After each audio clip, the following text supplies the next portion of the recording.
الحمد لله الحمد لله نحمده ونستعينه ونستغفره ونؤمن به ونتوكل عليه ونعوذ بالله من شرور أنفسنا ومن سيئات أعمالنا من يهدي الله فلا مضل له ومن يضلله فلا هادي له সকলে জবান খুলে বলেন আশহাদু আল্লা ইলাহা ইল্লাল্লাহু ওয়াহদাহু লা শারীকা লাহু ওয়া আশহাদু আন্না মুহাম্মাদান আবদুহু ওয়া রাসূলুহু الذي أرسل رسوله بالحق بشيرا ونذيرا وداعيا إلى الله بإذنه وسراجا منيرا فقد قال الله تعالى في كلامه المجيد والفرقان الحميد জবান খুলে সকলে পড়েন আউযু বিল্লাহি মিনাশ الشيطان الرجيم بسم الله الرحمن الرحيم يا أيها الذين آمنوا اتقوا الله حق تقاته ولا تموتن إلا وأنتم مسلمون إن الله وملائكته يصلون على النبي يا أيها الذين آمنوا صلوا عليه وسلموا تسليما اللهم صل على محمد وعلى آل محمد كما صليت على إبراهيم وعلى آل إبراهيم إنك حميد مجيد اللهم بارك على محمد وعلى آل محمد كما باركت على إبراهيم وعلى آل إبراهيم إنك حميد مجيد مشرق حب محمد সকলে বলি সাল্লাল্লাহু আলাইহি সাল্লাম मतलाए दीवानी माँ मतलाए खुर्शीद अशकास सीनाए सुजानी माँ बनावल उला भी कमाली ही كشف الدجى بجماله حسنت جميع خصاله صلوا عليه وآله اللهم آمين জান্নাতের বাগান থেকে জান্নাতি মানুষদেরকে নিয়ে আমি গুনাহগার তোমার রহমতের দরজায় দুখানা হাত তুলেছি আল্লাহ। হাসরের ময়দানে জব্বার আর কাহার নামে রূপ নিয়া তুমি যখন বিচার শুরু করবে, তোমার সামনে দাঁড়ায়া সমস্ত নবীরা নাফসি নাফসি বলে কাঁদতে থাকবে।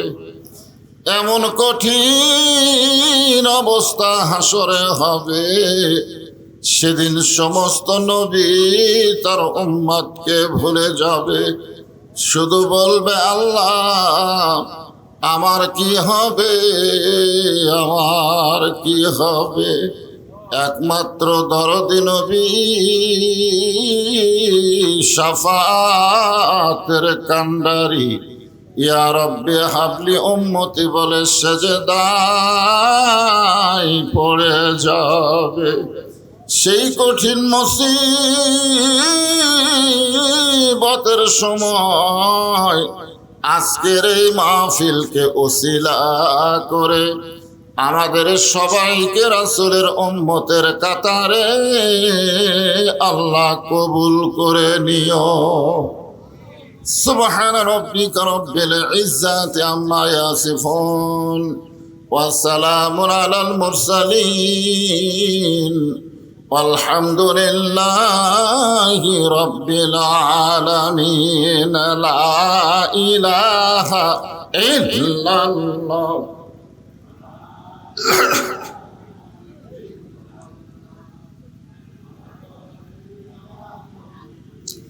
যিনারা পিছনে দাঁড়িয়ে আছেন আপনারা ইচ্ছা করলেই বসতে পারবেন।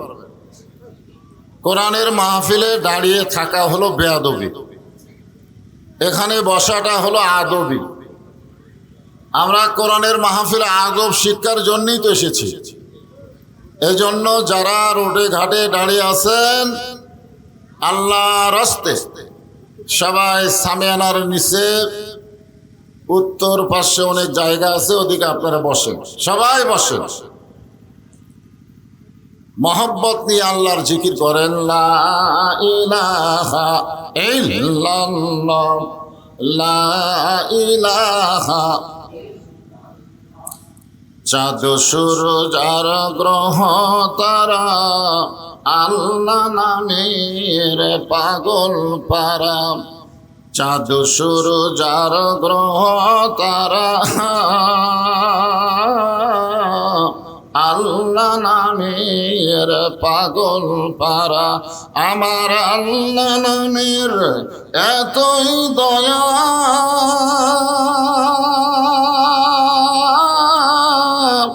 আল্লাহ নামের এতই মায়া, লুকিয়ে রাখছেন হে আল্লাহ জোরে লা ইলাহা ইল্লাল্লাহ লা ইলাহা ইল্লাল্লাহ লা ইলাহা ইল্লাল্লাহ লা ইলাহা ইল্লাল্লাহ লা ইলাহা ইল্লাল্লাহ লা ইলাহা ইল্লাল্লাহ। অনেকেই জিকির করতে আপত্তি করতেছেন। আপনারা বলেন তো, পৃথিবীতে আল্লাহর পক্ষ থেকে সর্বপ্রথম যে ইবাদত তার নাম কি? কবার পারতেছেন? যখন নামাজ ছিল না, রোজা ছিল না, হজ ছিল না, যাকাতও ছিল না, ওই সময় একটাই মাত্র ইবাদত, তার নাম হলো জিকির। যারা বলেন তার নাম কি? আপনি কোরআন হাদিস খুঁজে দেখেন, সব ইবাদতের কিন্তু নিয়ম আছে, সব ইবাদতের সীমানা আছে, সব ইবাদতের সংখ্যা আছে। যেরকম আছে না নাই? আপনি রোজা কি সারা বছর করতে পারবেন? কিছুদিন বাদ দেওয়া থোয়া লাগবে, ধরে কোন ঠিক কিনা? আপনি কি নামাজ সব সময় পড়তে পারবেন? কিছু সময় নামাজ পড়া বন্ধ করা লাগবে, কার হুকুম? আপনি কি জাকাত সব সময় দিতে পারবেন? বছর অন্তর হিসাব করা জাকাত দেওয়া লাগবে, ধরে কোন ঠিক কিনা? আপনি কি হজ সব সময় করতে পারবেন? হজ করার একটা নির্দিষ্ট সময় আছে। প্রত্যেকটা ইবাদতের সীমা আছে, সংখ্যা আছে, নিয়ম আছে। কিন্তু জিকিরের কোনো সীমা নাই, সংখ্যা নাই, নিয়ম নাই। আল্লাহ বলেছেন জিকরান কাসীরা, মানে সব সময় আল্লাহর জিকির করা লাগবে, জোরে কোন ঠিক কিনা? কোন জায়গায় আপনারা শুনতে পাবেন না যে নামাজ পড়তে পড়তে মারা গেল ও লোকটা জান্নাতে হবে, রোজা করতে করতে মারা গেল সে লোকটা জান্নাতে যাবে, হজ করতে করতে মারা গেল সে লোকটা জান্নাতে যাবে, যাকাত দিতে দিতে মারা গেল সে লোকটা জান্নাতে যাবে। যেতেও পারে, কিন্তু ডাইরেক্ট বলা হয় নাই।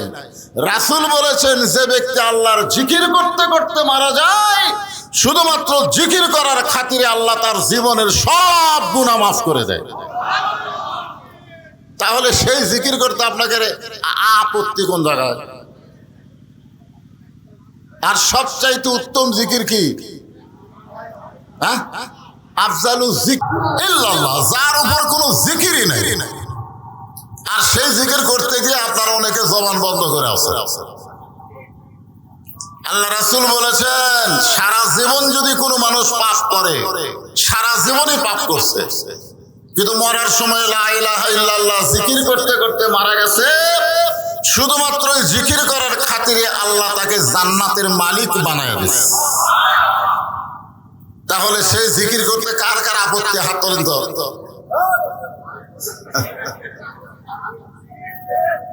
মানে এই জেনারেটরের ভটভটি শব্দতে আপনারা ঠিক মতো শুনতে পাচ্ছেন। যার দিলে আছে আল্লাহর ভয়, যার মনে আছে আল্লাহর ভয়, আল্লাহ আল্লাহ সব সময়।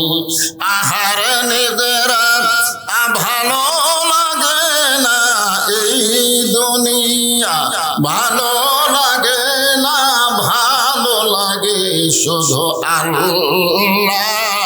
লা ইলাহা ইল্লাল্লাহ, লা ইলাহা,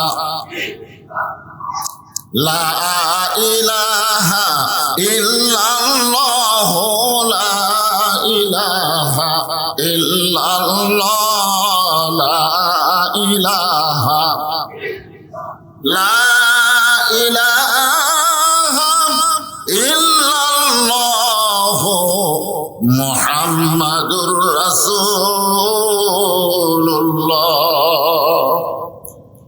রাসূলের মহব্বতে এতক্ষণ জিকির করলেন কার? আর এইবারে যেটা আমরা উচ্চারণ করব সেটা রাসূলের মহব্বত।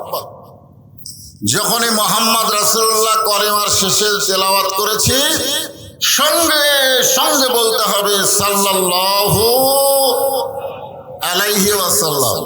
আপনারা বসে আছেন কোন জায়গায়? জান্নাতে। ঠিকই আছে, কথা ঠিকই আছে। যেখানে কোরআন হাদিসের আলোচনা হয় ওই জায়গাকে বলা হয় জান্নাতের বাগান, রিয়াজুল জান্নাহ, বেহেশতের টুকরা। কিন্তু তারপরে তো বগুড়ার এই জায়গার একটা নাম আছে, আছে না নাই? এই জায়গার নাম কি?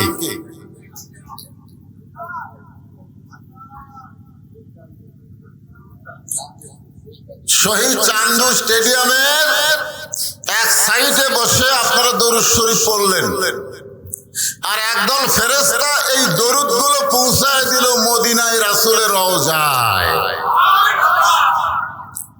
সবাই মদিনায় যাবার পারবেন?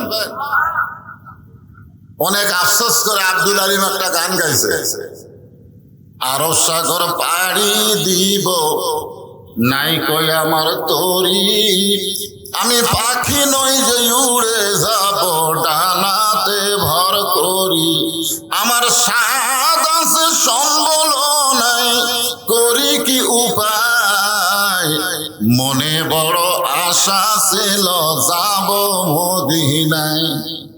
জিজ্ঞাসা করা হলো কেন যাবেন? উত্তরে বলল, সালাম আমি দিব নবীজির রওজায়। আমরা নবীর রওজার পাশে যাবার না পারলে কি হবে? বাংলাদেশে বসে মাহফিল থেকে দরুদ পড়লাম, ফেরেশতারা নবীর রওজায় পৌঁছায়া দিল। সেই দরুদ শরীফ পড়তে আমাদের কোনো আপত্তি? আলহামদুলিল্লাহ। জামিয়া আরাবিয়া মাদ্রাসা ও ইয়াতিমখানা কমিটি কর্তৃক আয়োজিত আজকের এই তাফসীরুল কোরআন মাহফিলে আল্লাহ তাআলা যিনাকে সম্মানিত সভাপতির আসনে কবুল করেছেন, জনাব হামিদুর রহমান বাদল সাহেব। আপনি তো আচ্ছা আচ্ছা, সুস্থ আছেন? আলহামদুলিল্লাহ। আজকের এই মাহফিলের সম্মানিত সভাপতিকে আচ্ছা আচ্ছা অন্তরের অন্তঃস্থল থেকে শুভেচ্ছা জ্ঞাপন করছি। আজকের এই মাহফিলের সম্মানিত সহ সভাপতি জনাব হামিদুল ইসলাম, হামিদুল হক রতন, আলহাজ ডাক্তার মোহাম্মদ সুলাইমান আলী। আপনি আপনি ডাক্তার? মাশাআল্লাহ। আমার এলাকায় বাড়ি, আমার বড় ভাই। আজকের এই মাহফিলের পাগড়ি প্রদান করেছেন হযরত মাওলানা আবু রাজি। আজকের এই মাহফিলের সম্মানিত প্রধান অতিথি জনাব মোহাম্মদ রেজাউল করিম বাদশাহ। আমরা বিগত কয়েক বছর বিজ্ঞাপনে বিএনপি জামাতের কোন নেতাদের নাম দেখতে পাইনি, যেরকম ঠিক কিনা? হায় হায় রে, ওরা দেশটা এমন ভাবে দখল করছিল যে অন্য কোন দল যে বাংলাদেশে আছে এটা বোঝারই উপায় ছিল না, যেরকম কথা ঠিক কিনা? কি একটা করুণ অবস্থা ছিল দীর্ঘ 15-16 বছর। আল্লাহ তাআলা সেই করুণ অবস্থা থেকে আমাদেরকে পুরাপুরি স্বাধীনতা দান করেছে, মুক্ত করে দিয়েছে। এজন্য খুশি না বেজার? যার কারণে জনাব মোহাম্মদ রেজাউল করিম বাদশার নাম আজকে আমরা বিজ্ঞাপনে পেলাম।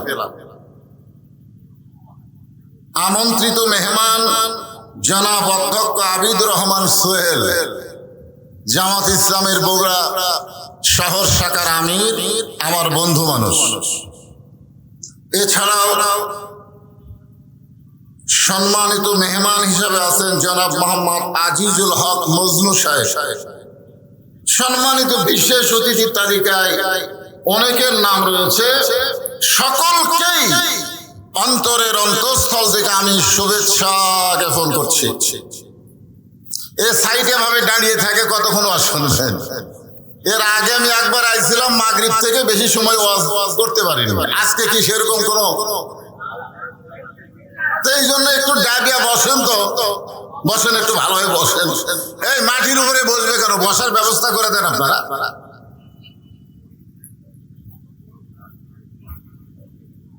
আজকের এই মাহফিলে কঠিন গরমকে উপেক্ষা করে আরামের বাড়ি, বাড়িতে কারেন্ট আছে, ফ্যান আছে, এগুলো সব বাদ দিয়া আল্লাহ রাসূলের মহব্বত, সুবহানাল্লাহ বলেন, কলিজার মধ্যে ধারণ করে এই পবিত্র কোরআনের আকর্ষণে এই জান্নাতের বাগানে যিনারা বসে আছেন, দাঁড়িয়ে আছেন, সকলকেই অন্তরের অন্তঃস্থল থেকে আমি শুভেচ্ছা জ্ঞাপন করছি। সম্মানিতা মা বোনেরা, পর্দার অন্তরালে বসে বসে যারা আলোচনা শুনতেছেন, তাদেরকেও শ্রদ্ধা জ্ঞাপন করে এই মুহূর্তে জানতে চাচ্ছি আপনারা সকলে কেমন আছেন? আলহামদুলিল্লাহ একটু আসতে হলো। মনের মধ্যে কি কোনো সংকীর্ণতার ভাব আছে? আল্লাহর প্রশংসা করতে আমাদের কোনো আপত্তি আছে?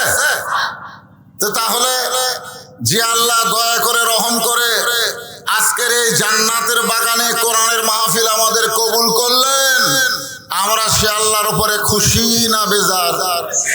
তাহলে জবান খুলে সমস্বরে সকলে বলবো রব্বানা লাকাল হামদ হামদান কাসীরান তাইয়িবান মুবারাকান ফীহি। জন্মসূত্রে আল্লাহ তাআলা আমাদেরকে মুসলমানের ঘরে মুসলমান হিসাবে কবুল করেছেন। বিশ্বাস করতে পারি যে আল্লাহ রূহের জগৎ থেকে দুনিয়ার জগতে মুসলমানের ঘরে আমাদেরকে কবুল করেছেন, সেই আল্লাহ আমাদেরকে অবশ্যই মুসলমান হিসাবে কবরেও কবুল করবেন। জোরে কোন ঠিক কিনা? আর মুসলমান হিসাবে কবরে যদি যাবার পারি, আল্লাহ যে আমাদের জান্নাত দিবেন এ ব্যাপারে কোনো সন্দেহ আলহামদুলিল্লাহ। আপনি কি মনে করছেন মুসলমানের ঘরে জন্ম নেওয়া এটাই আর কি? এটা আল্লাহর রহমত। আল্লাহ কোরআনে বলেছেন রাহমাতি ওয়াসিয়াত কুল্লা শাইইন ফাসাকতুবুহা লিল্লাযিনা ইয়াত্তাকুন। গোটা বিশ্বব্যাপী নানা ধরনের মানুষ বসবাস করে, মুসলমানের ঘরে আল্লাহ যাদেরকে কবুল করে কেবলমাত্র আল্লাহ তাদেরকেই রহমতে কবুল করেছে। বলেন সুবহানাল্লাহ। কারণ কি? কারণ হচ্ছে আল্লাহর কোরআন। আল্লাহ কোরআনে বলেছেন ওমা ইয়াবতাগি গায়রাল ইসলামা দীনান ফালান ইউকবালা মিনহু। ভারতের একজন হিন্দু ঠাকুর বলেছেন, গতকাল ফেসবুকে দেখলাম, যে গোটা পৃথিবীতে যে হারে মানুষ মুসলমান হচ্ছে, আগামী 10 বছরে হয়তো পৃথিবীতে আর কোনো বিধর্মী খুঁজে পাওয়া যাবে না। সুবহানাল্লাহ বলে একটা হিন্দু বলেছে। কারণ সব ধর্মই যে ভেজাল, সব ধর্মই যে বাতিল, এ কথা কার? আল্লাহ কোরআনে বলেছেন ইসলাম ছাড়া অন্য কোন ধর্ম কেউ যদি অন্বেষণ করে, গ্রহণ করে, লা ইউকবালা মিনহু, এইটা কবুল করা হবে না। কিছুদিন আগে বগুড়া জেলায় একজন এসপি ছিল হিন্দু মানুষ। জোরে কোন ঠিক কিনা? আমি বগুড়া জেলার এক সাইটে এই আয়াত নিয়ে ওয়াজ করছিলাম। সেটা কে জানে এসপি সাহেবকে বলে দিছে যে মুসলমান ছাড়া অন্য কোনো ধর্ম গ্রহণ করলে আল্লাহ কবুল করবেন, আপনি যে হিন্দু মানুষ। তখন আমাকে জানানো হলো এটা সাম্প্রদায়িক ওয়াজ। কি ওয়াজ? সাম্প্রদায়িক। আপনারা বলেন তো কোরআনের কোন আয়াত কি সাম্প্রদায়িক? কোরআন কি কোনো সম্প্রদায়ের জন্য? কোরআন হলো সমস্ত মানুষের জন্য। তুমি হিন্দু, তুমি বৌদ্ধ, তুমি খ্রিস্টান, আল্লাহ তোমার জন্য সুযোগ দিয়েছে। এখনো তো তুমি মরো নাই, মরার আগে মুসলমান হয়ে মরো, আল্লাহ তোমাকে মাফ করে দিবে। জোরে বলেন কথা ঠিক কিনা? তো আমাদেরকে আল্লাহ তাআলা মরার আগে মুসলমানের ঘরে কবুল করেছেন। আল্লাহর প্রশংসা করার কারণ হলো আল্লাহ আমাদেরকে বিশ্ব নবী, বিশ্ব নেতার উম্মত হিসাবে কবুল করেছে। যে নেতার আদর্শকে গ্রহণ করলে আপনার কোনো টেনশন করা লাগবে না, নেতা পালায়া যাবে, কর্মীরা বিপদে পড়বে, এরকম কোনো টেনশন নাই। বরং বিশ্ব নবী, বিশ্ব নেতা ঘোষণা করেছেন আমার সমস্ত অনুসারী যতক্ষণ জান্নাতে প্রবেশ না করবে, আমি নবী ততক্ষণ জান্নাতে প্রবেশ করব না। আমরা সেই নবীর উম্মত, সেই নবী হলেন আমাদের নেতা, যাকে গ্রহণ করার কথা আল্লাহ কোরআনে বলেছেন লাকাদ কানা লাকুম ফি রাসূলিল্লাহি উসওয়াতুন হাসানাহ। সফলতা যদি অর্জন করতে চাও, কোন মানুষের চামচাগিরি না করে বিশ্ব নবীর অনুসারী হয়ে যাও। জোরে বলেন কথা ঠিক? আমরা সেই নবীর উম্মত, আল্লাহ আমাদের কবুল করেছেন। এজন্য খুশি হয়ে জবান খুলে আরেকবার বলি আলহামদুলিল্লাহ। আমরা যে কোরআন থেকে তাফসীর শুনবো, আজকে আমি আপনাদেরকে যে আয়াতে কারিমা তেলাওয়াত করেছি এই আয়াতটাকেই ব্যাখ্যা বিশ্লেষণ করে বুঝাইতে গিয়া এই মুহূর্তে আমি আপনাদেরকে এমন একটা জগতে নিয়ে যাব। জগৎ বুঝেন? সব জগতে গেলে কিন্তু আল্লাহ পাওয়া যায় না। আল্লাহ পাওয়ার আলাদা একটা জগৎ আছে। ধরে কোন কথা ঠিক কিনা? আপনারা বলেন তো, ব্রিটিশের আইন, ডক্টর কামালের সংবিধান মেনে যদি আমরা চলি এবং সেই মোতাবেক কথা বলি, তাহলে আমরা মারা গেলে ওই জগতে আল্লাহ পাওয়া যাবে না। আল্লাহ পাইতে গেলে নবীর তরিকা মোতাবেক আল্লাহর কোরআনকে সংবিধান হিসাবে গ্রহণ করা লাগবে। জোরে বলেন কথা ঠিক কিনা? মনে করেন, আমি কিন্তু বলতেছি মনে করেন। কি করেন? মনে করেন যে জায়গায় আপনারা বসে আছেন এই জায়গাটা হলো মসজিদে নববী। মনে করেন, মনে করতে অসুবিধা আছে? এক স্যার বলতেছে মনে করো এক হালি কলা যদি 1 টাকা হয় 10 হালির দাম কত? মনে করো এক হালি কলায় 1 টাকা, তাহলে 10 হালির দাম কত? এক ছাত্র লাভ দুটা বলতেছে হুজুর স্যার এটা কি কলা? আচ্ছা স্যার কি বলেছে? মনে করো। ওই এখন লাভ দুটা বলে এটা কি কলা? স্যার বলতেছে এটা অনুপম কলা। তখন বলতেছে অনুপম কলাই 1 টাকা হালি আপনার।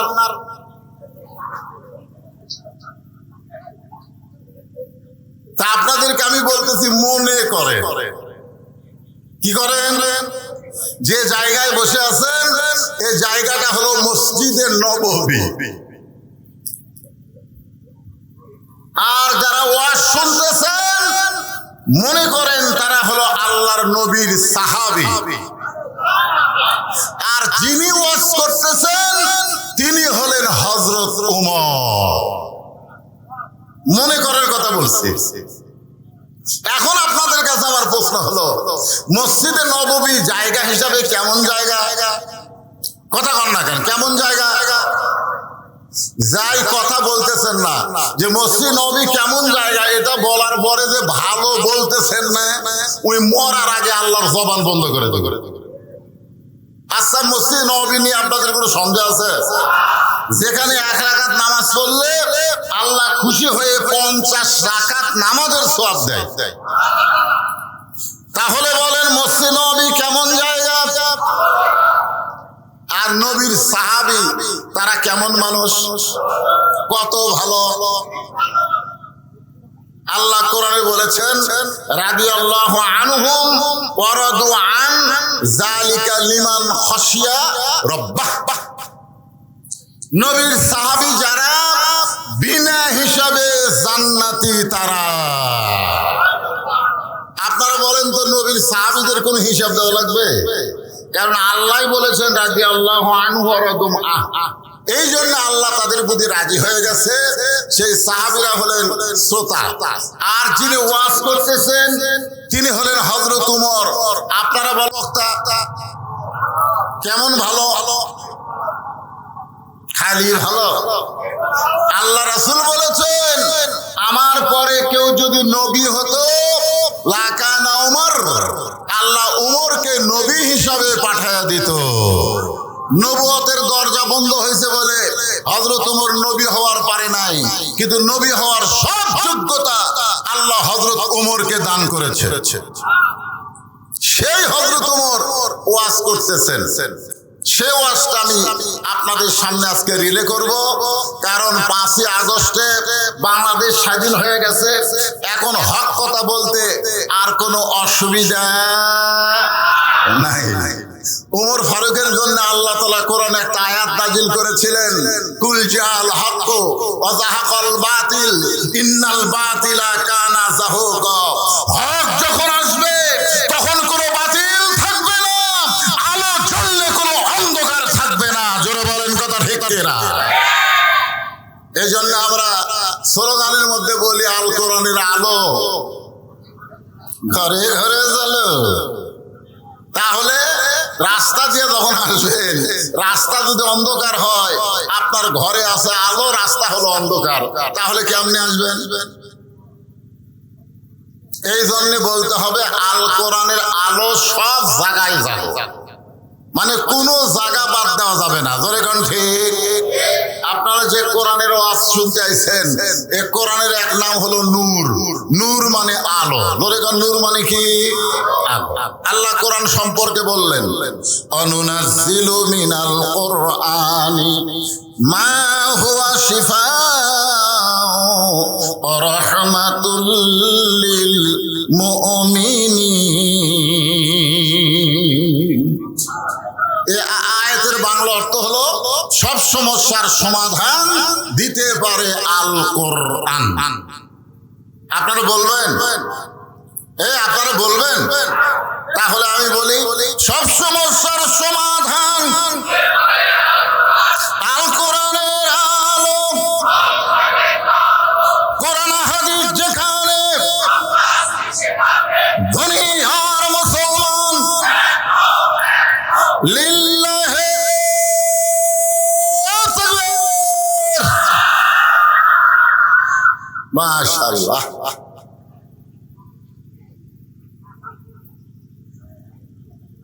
উমর ফারুক যখন মসজিদের মেম্বরে বসে ওয়াজ করতেছেন, ওই সময় তিনি ছিলেন বাংলাদেশের মতন ৯৬টা দেশের খলিফা।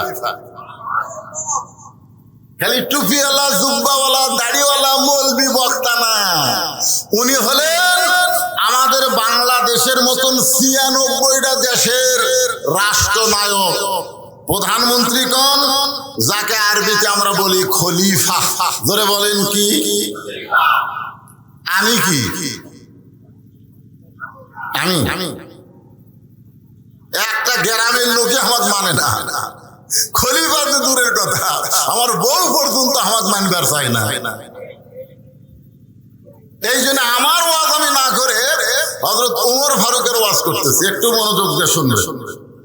যে হযরত উমরের শানে আল্লাহ কোরআনে 23টা আয়াত নাজিল করেছে, বলেন সুবহানাল্লাহ।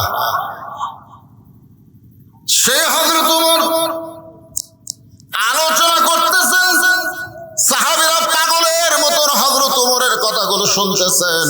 কারণ বক্তা যখন আমল করে ওয়াজ করে, ওই কথাগুলোর তাসির শ্রোতার অন্তরে বেশি হয়, যার কারণে আল্লাহ বলেছেন, ওয়ামান আহসানু কওলাম মিম্মান দাআ ইলাল্লাহ ওয়া আমিলা সালিহান ওয়া ক্বালা ইন্নানি মিনাল মুসলিমিন। আপনারা আল্লাহর কোরআনের আয়াত শুনলে আপনাদের ঈমান বাড়ে না কমে? আল্লাহ কি বলেছেন? যাদাতুহুম ঈমানা ওয়া আলা রাব্বিহিম ইয়াতাওয়াক্কালুন ওয়া ইযা তুলিয়াত আলাইহিম আয়াতুহু যাদাতুহুম ঈমানান। কোরআনের আয়াত শুনলে মানুষের ঈমান বাড়ে না কমে? তো ঈমান বাড়ার লক্ষণ কি?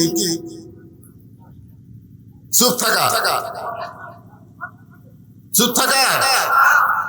খালি 16 বছর আমরা চুপ থাকার কারণে স্বৈরাচারী আমাদের মাথার উপর ছিল। জোরে কোন কথা ঠিক কিনা? কথা কয় না মানুষ। গত হাটে গোস্ত নিয়ে আইছে, আমি যুক্তি দিচ্ছি, 500 টাকা কেজি। পরের হাটে গেছে 550 টাকা, তারপরের হাটে গেছে 600 টাকা। প্রতি হাটে কয় টাকা করে বাড়তিছে?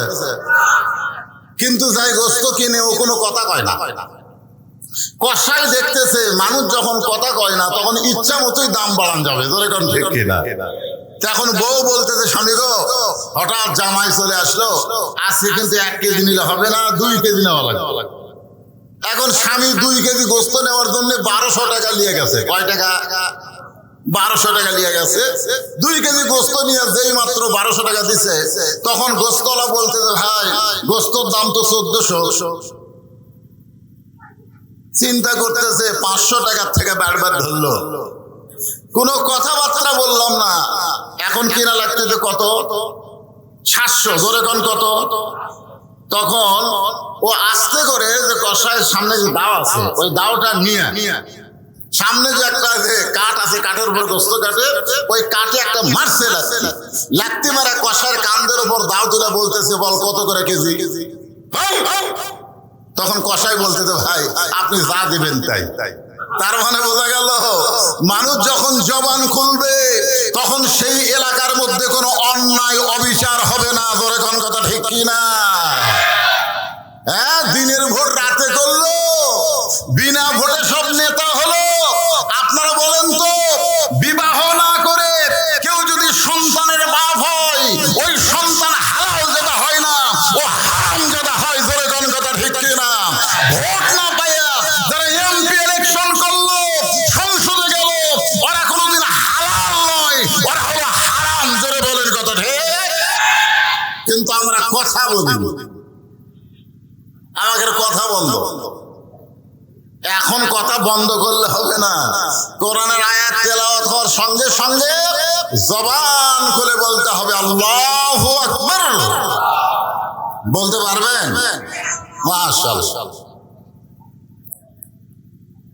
তাহলে কি বললাম?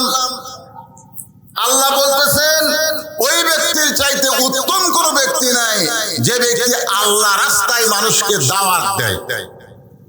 শুধু দাওয়াত দেয় না, সে নিজে আমল করে এবং মুসলমান হিসাবে পরিচয় দেয়। আপনারা বলেন তো, আমাদের মতন বক্তা যারা আমরা ওয়াজ করি, আমরা যে ওয়াজ করি সে ওয়াজ অনুযায়ী আমল নাও থাকতে পারে, কিন্তু হযরত উমর যে ওয়াজ করতেছে, আপনারা বলেন তো উমর আমল না করে ওয়াজ করতেছে? এখন চিন্তা করেন, যে বক্তার ভিতরে আমল আছে ওই বক্তার কথার মধ্যে তাসির আছে, আর যে বক্তার আমল নাই ওই বক্তার কথার উপরে তাসির নেই। হযরত ওমর যখন আলোচনা করতেছেন, এমন সময় সাহাবীরা পাগলের মতন তার কথাগুলো শুনতেছেন। এমন সময় এক বেদুইন সাহাবী পিছন দিক থেকে দাঁড়িয়ে বলতেছে, ইয়া আমিরুল মুমিনিন, আপনার আলোচনা আমি শুনবো না। সমস্ত সাহাবীরা পাগলের মতন যখন ওয়াজ শুনতেছে, পিছন দিক থেকে একজন সাহাবী, তাও আবার বেদুইন সাহাবী, পাহাড়ি এলাকার সাহাবী, যাযাবর, যার কোনো ঘর নাই বাড়ি নাই, এরকম একটা সাহাবী পিছন দিক থেকে দাঁড়িয়ে বলতেছে, ইয়া আমিরুল মুমিনিন, আপনার আলোচনা আমি শুনবো। আপনারা বলেন তো, সবাই যখন শুনতেছে আর একজন যদি বলে আপনার আলোচনা আমি শুনবো না, তাহলে যারা সবাই আছে তারা ওই লোকটাকে ছাড়বে? জোরে বলেন, ছাড়বে? মনে করেন সাইদি হুজুর যদি ওয়াজ করে আর পিছন দিক থেকে এক শ্রোতা যদি বলে, হুজুর কি ওয়াজ করেন, আপনার ওয়াজ আমি শুনবো না, আপনারা বলেন তোর বাঁচা আছে? ওই গণ ধোলাই খায়া মরবে। কিন্তু বাক স্বাধীনতা থাকার কারণে ওমর ফারুক ওয়াজ বন্ধ করে দিলেন। মানুষের কথা বলার স্বাধীনতা থাকার কারণে আল্লাহর কোরআন দিয়ে যখন বাংলাদেশ চলবে, প্রত্যেকটা মানুষ কথা বলার স্বাধীনতা পাবে। জোরে কোন কথা ঠিক কিনা? সঙ্গে সঙ্গে ওমর ফারুক ওয়াজ বন্ধ করে বললেন, তুমি আমার ওয়াজ কেন শুনবা না?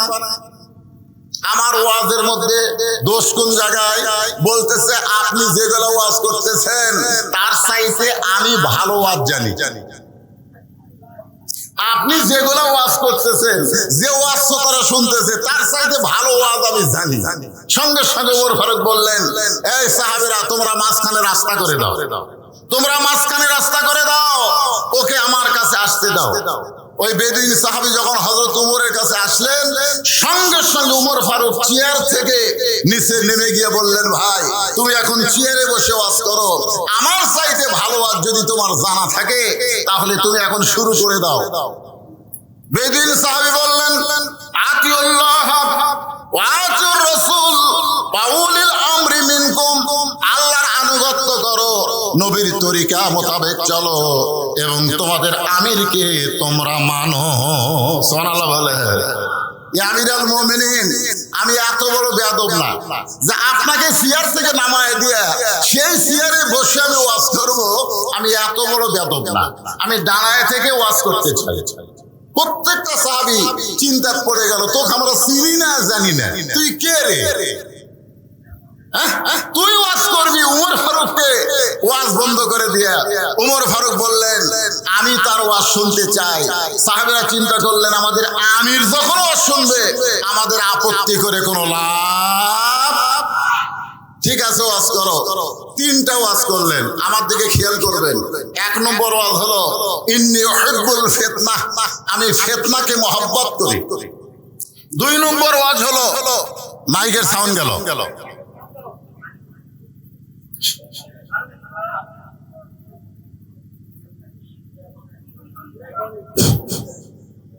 লা ইলাহা ইল্লাল্লাহ, লা ইলাহা, এই সাউন্ড বাড়ায় দাও, লা ইলাহা ইল্লাল্লাহ।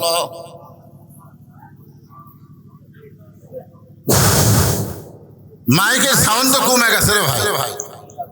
আমরা মনে করতাম যে আগেকার স্বৈরাচারীর সময় কারেন্ট দিয়ে ডিস্টার্ব করছে, এই সরকার আসার পরে আর কারেন্ট না তেমন ডিস্টার্ব হবে না। কিন্তু আগেকার সরকার ওই ভারতের আদানি গ্রুপ না কি গ্রুপের সাথে কারেন্টের একটা চুক্তি করেছিল, যে চুক্তিটা বর্তমানে ভঙ্গ হওয়ার কারণে কিছুদিন হলে কারেন্ট একটু সমস্যা করতেছে। কারেন্ট আসার সাথে সাথে আপনার জেনারেটর বন্ধ করে এরা লাইন দিচ্ছে। আবার যদি কারেন্ট যায় ফ্যানগুলা ঘরে না কেন ভাই?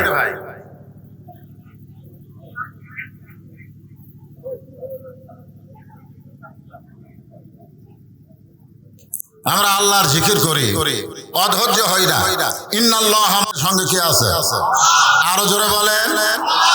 গাও ঘেমে যাচ্ছে, গরমে গাও ঘামতেছে, আর আল্লাহর ফেরেশতারা বলে, আল্লাহ এরা কি পাগল, আরামের বাড়ি, এসি রুম, ফ্যান ঘরে, সেগুলা বাদ দিয়া এ গরমের মধ্যে বসে ওয়াজ শোনে, এদের মতন পাগল তো আমরা দেখলাম না। আল্লাহ বলে, ফেরেশতা সাক্ষী থাক, আমার কোরআনের ওয়াজ শুনতে আইসা যেই শরীরগুলা ঘেমে গেল, ওই ঘামা শরীরের জন্য আমি আল্লাহ জাহান্নামকে হারাম করে দিলাম। এই মুরব্বী উঠলো কেন? মুরব্বী এখন মুরব্বী বললো বিপদ। এই রে মুরব্বী নিয়ে একটা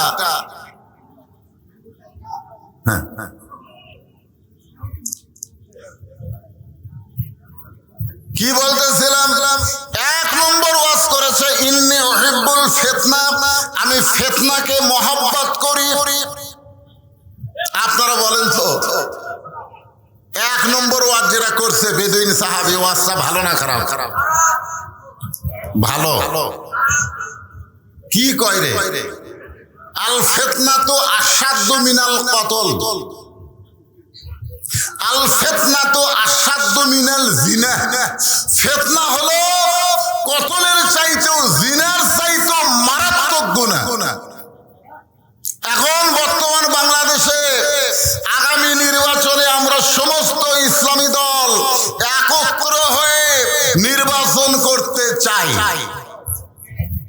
এর মধ্যে যদি কোনো এক দল ফিতনা বাজায়, কি মনে করতেছেন? আমরা মুজিব শাসন দেখেছি, দেখিনি? আমরা জিয়াউর রহমানের শাসন দেখেছি, কি কর ভাই দেখেন নাই? আমরা এরশাদ চাচার শাসনও দেখেছি তো। আমরা বেগম জিয়ার শাসন দেখছি, আমরা হাসিনার শাসন দেখেছি, বেগম জিয়ার শাসন দেখেছি। আবার ভোট ছাড়া 16 বছর আমরা শাসন দেখলাম। এই 50 বছর হলে আমরা দেখতেছি মানব রচিত, মানুষের তৈরি আইন দিয়া শাসন। আগামীতে আমরা দেখতে চাই আল্লাহর কোরআনের বাংলাদেশ, ঠিক কিনা বলেন? আল্লাহর কোরআনের বাংলাদেশ যদি দেখবার চাই, তাহলে মনোযোগ ছাড়া আজকার ওয়াজ শোনার কোনো উপায় নেই। আসলেই তো ফিতনা খারাপ। আর ওই বেদুইন সাহাবী উমর ফারুক হাজার হাজার সাহাবীর সামনে বলতেছে, আমার এক নম্বর ওয়াজ হলো ইন্নী উহিব্বুল ফিতনাহ, আমি ফিতনাকে মহব্বত করি। দুই নম্বর ওয়াজ হলো ইকরাহুল হক, আমি হককে পছন্দ করি না। আল্লাহ কোরআনে বলেছেন কুল জাল হক ওয়া যাহাকাল বাতিল, হক হচ্ছে আল্লাহর পছন্দ, বাতিল হচ্ছে শয়তান। জোরে বলেন ঠিক কিনা? আর লোকটা বলছে আমি হককে পছন্দ করি না। 3 নম্বর ওয়াজ হচ্ছে ওয়াশহাদু মালাম আরাহ, আমি না দেখা জিনিসের সাক্ষী মারি। 71-এ জন্ম নিয়া আমি বলি যুদ্ধের সময় এরা যুদ্ধ অপরাধী। আপনারা বলেন তো 71-এ জন্ম নিয়া সে কারা স্বাধীনতার শত্রু, এই সাক্ষী কেউ দিবার পারবে? যদি দেয় এটা কি দেখা সাক্ষী না না দেখা সাক্ষী? শুনিছে শোনা? আপনারা বলেন দেখা আর শোনায় দুটা কি এক? কেউ যদি আপনাকে বলে নওগাঁ একটা মানুষ মারে 6 টুকরা করছে, আপনি যদি তাকে বলেন তুই কি দেখছিস ভাই? কয় না রে, রাস্তাঘাটে সেই পাগলা, শোনা কথার দাম নেই। এই 3টা ওয়াজ যখন করলেন ওমর ফারুক রক্তের মতন তার চোখ 2টা লাল করলেন। আপনারা বলেন তো হযরত ওমর ফারুক যে রাস্তা দিয়া যায়, ওই রাস্তা দিয়া শয়তান কয়দিন যাইতে ভয় পায়? কেন কেন ভয় পায়?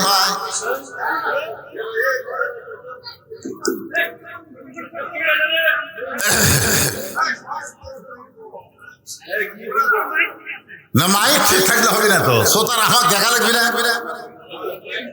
ইউটিউবে ফেসবুকে আমার ওয়াজ শুনতেছে না, কারণ কোনো ওয়াজ শোনা বাকি আছে তো আমাকে দেখতে রাখছে রে পাগলা, দেখান লাগি খালি শুনালে কাম হবে।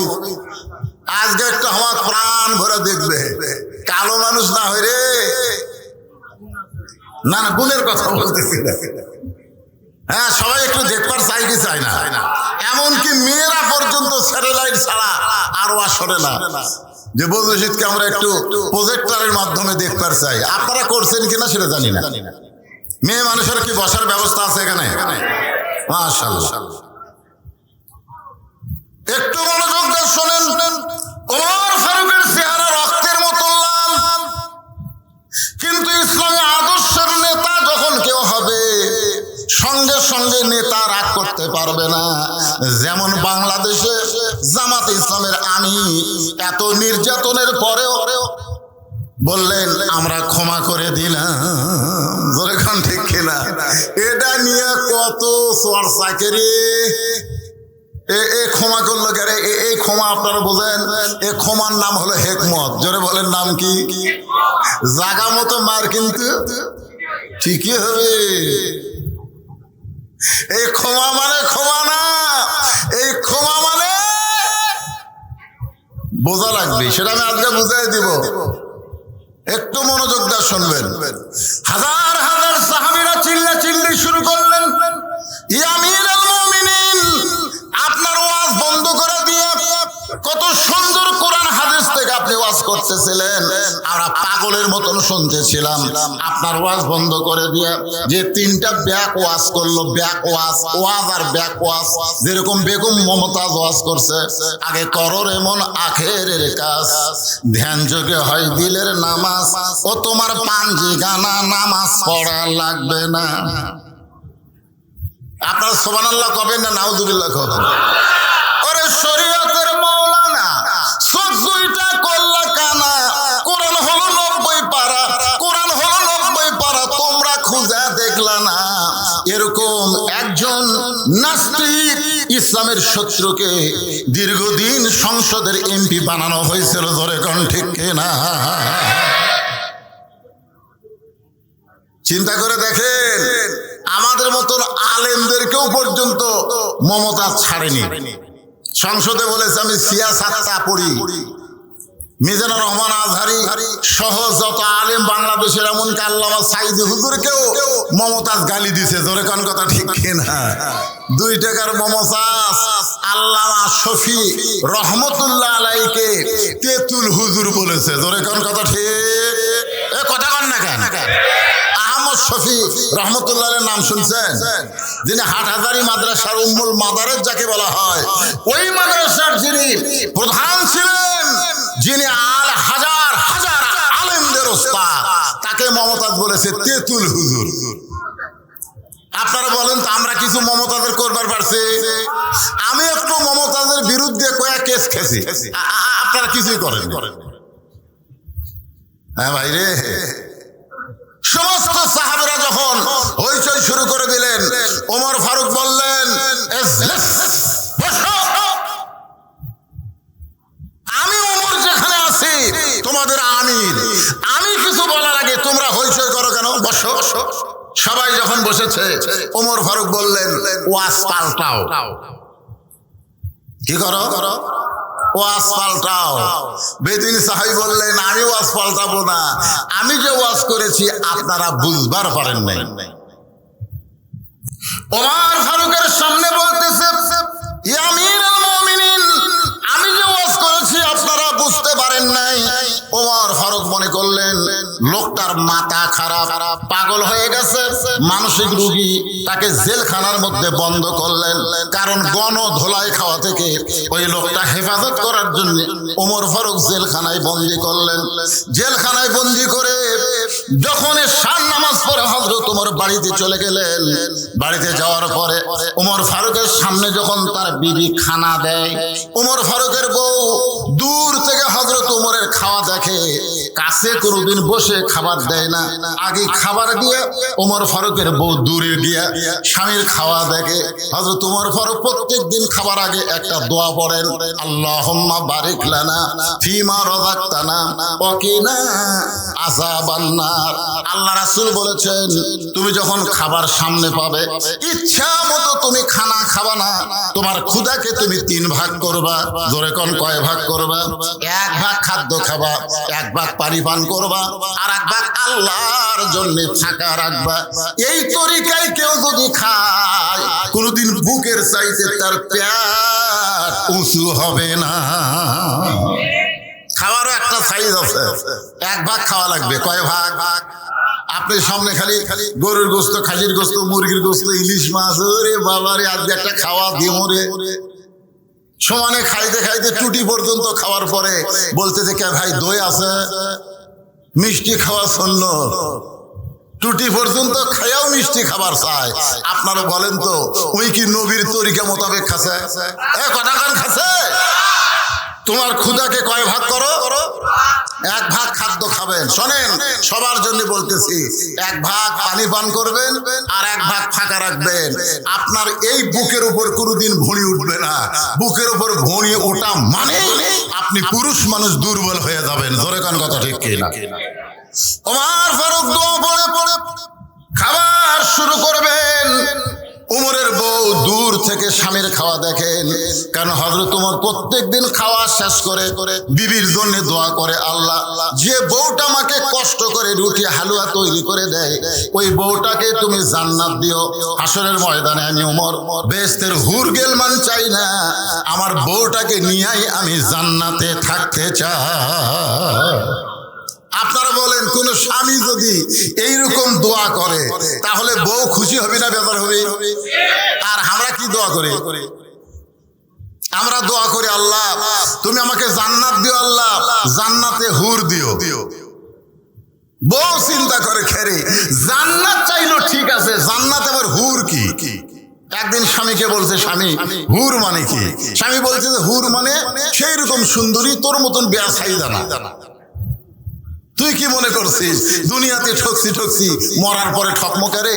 কমপক্ষে 70টা হুর কমরে, 1-1টা হুর সেই বলে পপি শাবনুর কুলাবি না রে।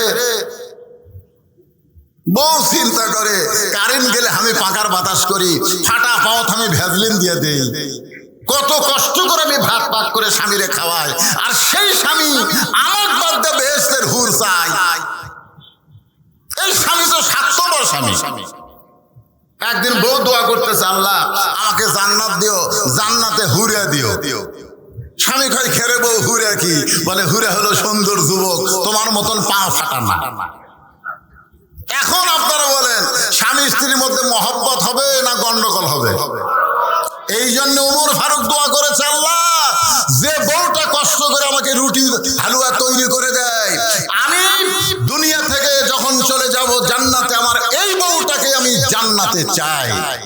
এই দোয়াটা শোনার পরে ওমর ফারুকের বিবি খুশি হয়ে যায়, নিজের কষ্টের কথা আর মনের মধ্যে রাখতে পারে না।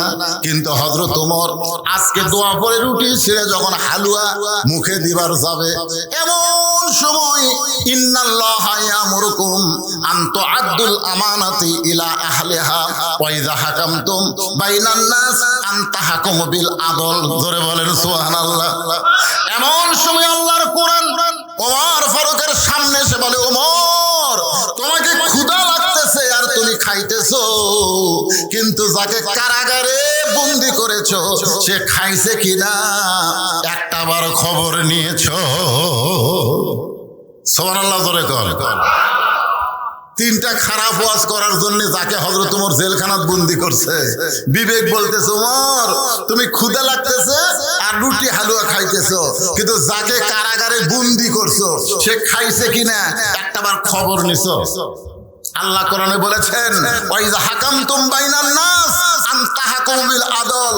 মানুষের ভিতরে তোমাকে যখন উচ্চ আসন দেওয়া হবে, চেয়ারম্যান করা হবে, মন্ত্রী করা হবে, এমপি করা হবে, তখন তুমি খাওয়ার আগে তোমাকে যারা ভোট দিয়ে নেতা বানাইছে তারা খাইছে কিনা একটাবার খবর নেওয়া লাগবে। জোরে বলেন কথা ঠিক?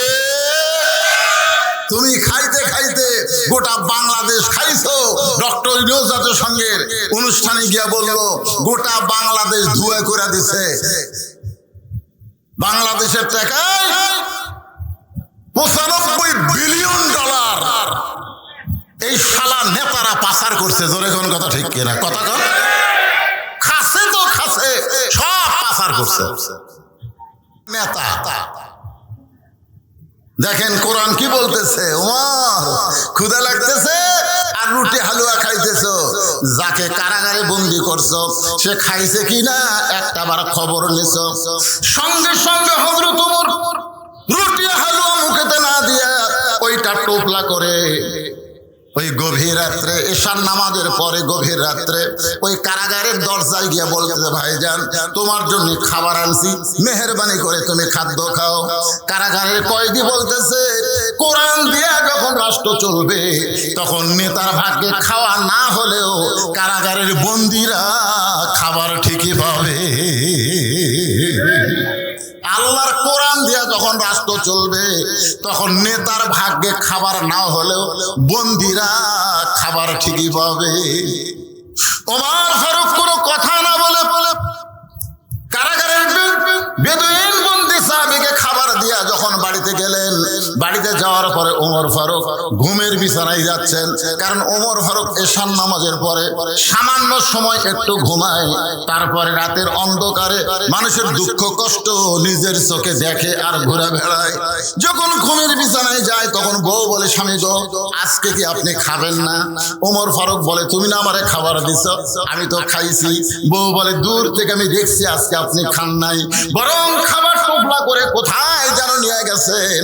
ওমর ফারুক বললেন, বিবিরে একজন বেদুইন সাহাবীকে কারাগারে বন্দী করা হয়েছে, আমার খাবারটা নিজে না খাইয়া তার কাছে খাবার পৌঁছায় দিলাম। বউ বলে, স্বামী একটা কথা আপনাকে কোনোদিন বলি নাই, আজকে বলতেছি, আপনাকে না খাওয়াইয়া আমি কোনোদিন খাই না। সুবহানাল্লাহ জোরে খান। কেমন বউ? আর আমাদের ঘরত আছে এরা কেমন? আপনাদের বউ নাই, স্বামী না খাওয়ায়া খায় না। এই বউ গ্রামগঞ্জে দুই একটা পাওয়া যায়, শহরে। ওমর ফারুকের বিবি বলতেছে, আপনাকে কোনোদিন বলি নাই, আজকে বলতেছি আপনারে না খাওয়ায়া আমি কোনোদিন খাই না। তো আপনার যখন খাওয়া হয়নি তো কি হয়েছে, আমারটা তো আছে, চলেন আমরা দুইজন খাই। এখন বিবির খাবার স্বামী স্ত্রী দুইজন দোয়া পড়তেছেন, আল্লাহুম্মা বারিক লানা ফিমা রাযাকতানা ওয়া কিনা আযাবান নার।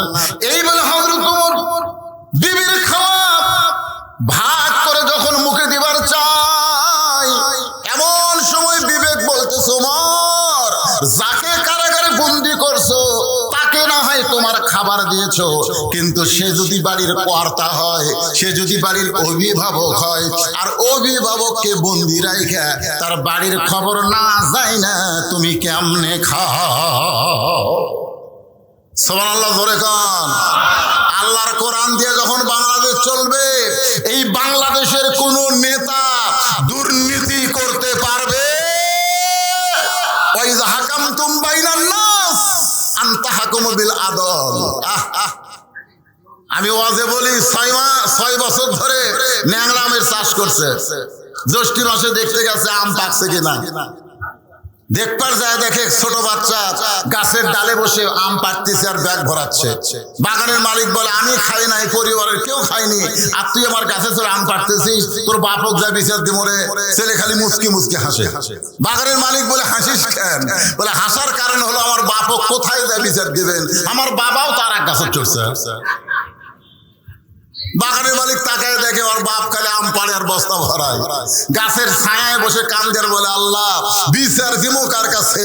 বেটাও চোর, বাপও চোর। আজকে আমাদের বাংলাদেশের অবস্থা তাই হয়ে গেছে, বিচার দিবেন কার কাছে? আলেম গুলা জেলখানায় আর বদমাশ গুলা সব জামিন পায়। জোরে কোন কথা ঠিক কিনা? চিন্তা করছেন? মাহমুদুর রহমান সবচাইতে বাংলাদেশের ভালো সাংবাদিক। জোরে কোন কথা ঠিক কিনা? মিস্টার জয় সাহেবকে নাকি সে হত্যা করবি, মিথ্যা একটা মামলা দিয়া 6 বছর জেল দিল, 7 বছর জেল দিল। তিনি তার মাকে দেখতে সে একটু হাজিরা দিছে, আবার তাকে গ্রেফতার করে থানা দিছে। এগুলো আইন নয়, এগুলো আইনের নামে প্রহসন চলেছে। চোরেরা বিচারক হয়ে গেছে। জোরে কোন কথা ঠিক কিনা? বিচারক যদি চোর হয়, চোরের কাছে আপনি কি বিচার পাবেন? বেটা চোর, বাপও চোর।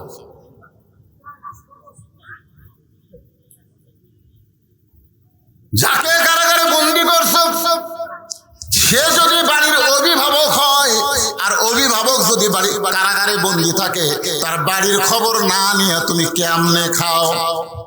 উমর ফারুকের খাওয়া বন্ধ হয়ে গেল। বউ বলতে, স্বামী গো আপনি কি খাবেন না? আপনি কি খাবেন না? বলে, তুমি খাও, আমার খাওয়া হবে না। বউ বলে, কেন খাওয়া হবে না? বলে, যাকে বন্দি করছি তার বাড়ির খবর না নিয়ে আমি কেমনে খাই?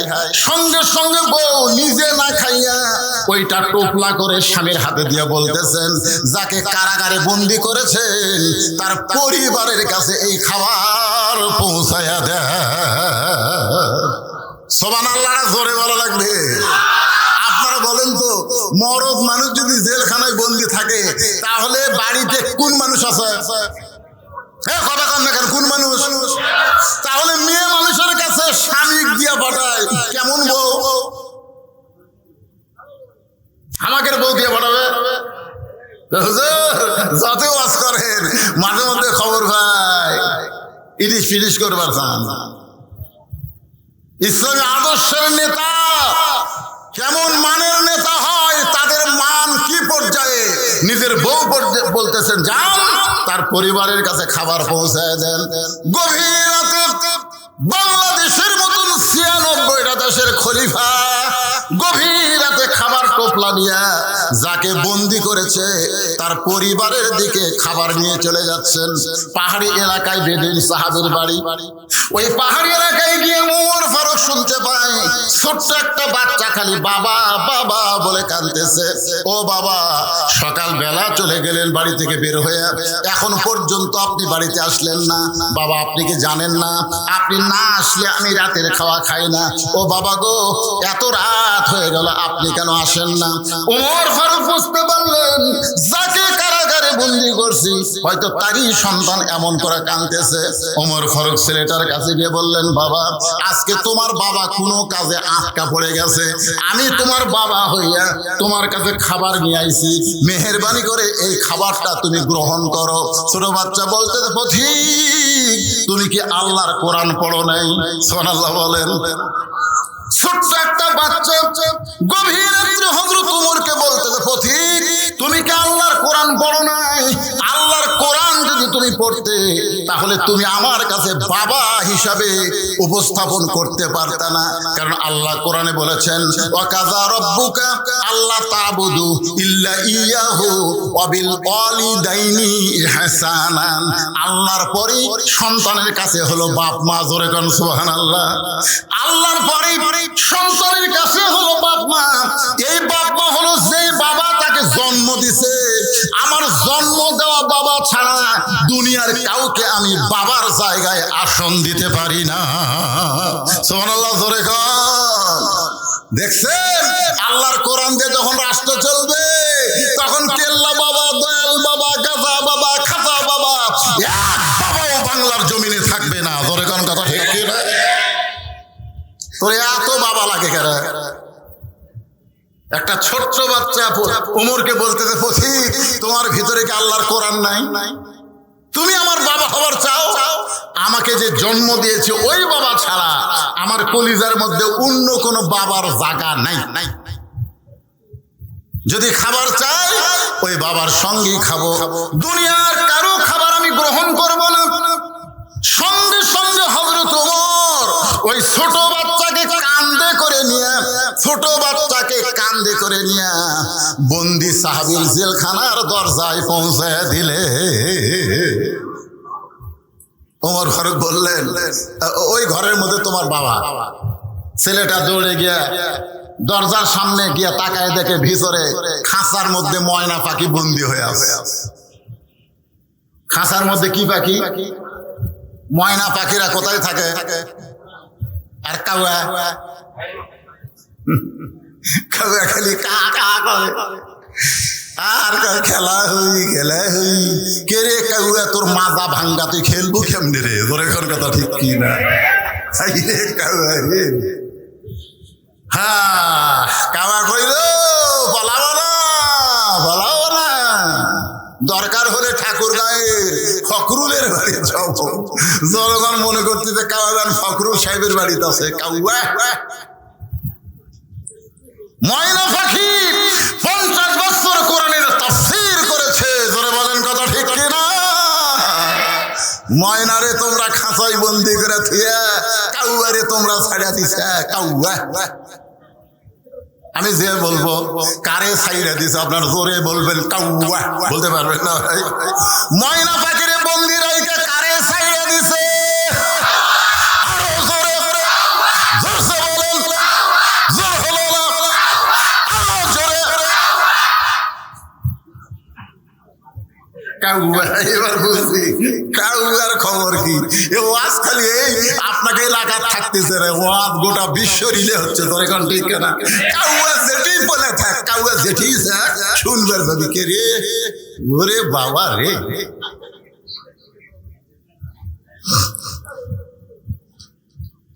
এখন বেদুইন সাহাবীর ছোট্ট ছেলে জেলখানায় দরজায় গিয়ে বলতেছে, বাবা কে তোমাকে জেলখানায় বন্দি করছে? বাবা খালি একবার নাম কও, আমি তাকে সাইজ করব। ওমর ফারুক একটু দূরে দাঁড়ায়, খালি মুস্কি মুস্কি হাসে। কারণ প্রকৃত সন্তান যারা বাবাকে বন্দি রাখলে খেপে যাবে তারা। প্রকৃত সন্তান যারা বইয়ের কথা শুনে বাপ মার উপরে রাগ করবে না তারা। ধরে কোন কথা ঠিক কিনা? কতগুলা বউ স্বামীর কানে কানে কয়, তোমার বাবা ভালো না, তোমার মা ভালো না। তখন ওই বইয়ের কথা শুনে ঠিক আছে বুড়া বুড়ি কি করি। আর আসল সন্তান যারা হবে, বউ বলার সাথে সাথে একটা চড় মারা সুন্নত। জোরে কোন কথা ঠিক কিনা? শালির শালি, তুই মরে গেলে সকালে বিকালে বিয়ে করবো রে। তুই কার বিরুদ্ধে কথা বলিস? আমার বাপের বিরুদ্ধে, মায়ের বিরুদ্ধে কথা বলতেছিস? তুই মরলে বিয়ে করবো রে, তো ছেড়ে দিলে বইয়ের অভাব নাই। আর যাদের বিরুদ্ধে বলতেছিস, এই বাপ মা যদি মারা যায় কিয়ামত পর্যন্ত কাঁদলে আর বাপ মাকে পাওয়া যাবে না। ধরে কোন কথা ঠিক কিনা? প্রকৃত সন্তান যারা হবে তারা বাপ মার বিরুদ্ধে একটা কথাও শোনার সময় দিবে না। কথা কন না কেন? বাপ মাও গ্রামত থিয়া শহরতে 6 তলা বাড়ি করে কি মোশন মারতিছে। মশান মারতেছে। বাবা অসুস্থ, এখন সেই 5 ফিট থেকে বগুড়া তাইছে। পপুলারে ডাক্তারের এত ভিড় ভাই, দেখতে দেখতে রাত 9টা বাজে গেছে। এখন রাত 9টার সময় 5 ফিট কাহলো 5 ফিট কেমনে যায়? মন বলতেছে কে তোর বেটার বাসাই তো আছে জলেশ্বরী তলা, বাসার যা। মন বলতেছে বেটার বাসার যা। রাত 9টার সময় বেটার বাসার দরজা ডাকতেছে। বেটার নাম আব্দুল্লাহ, ভালো নাম তো। আব্দুল্লাহ আব্দুল্লাহ কয় কে রে? সবাই আমার সাহেব করে কয়, স্যার করে কয়। আর এত রাত্রে আমার নাম ধরে ডাকে, এই মরদ কে রে?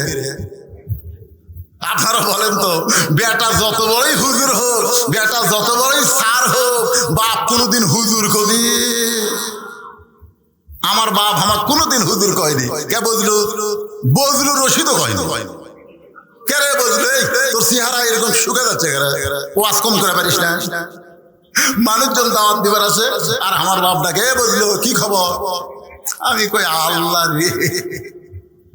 একদিন বাবাকে বললাম, আব্বা মানুষজন যখন আসে তখন একটু হুজুর করে কল লিখবি নাকি?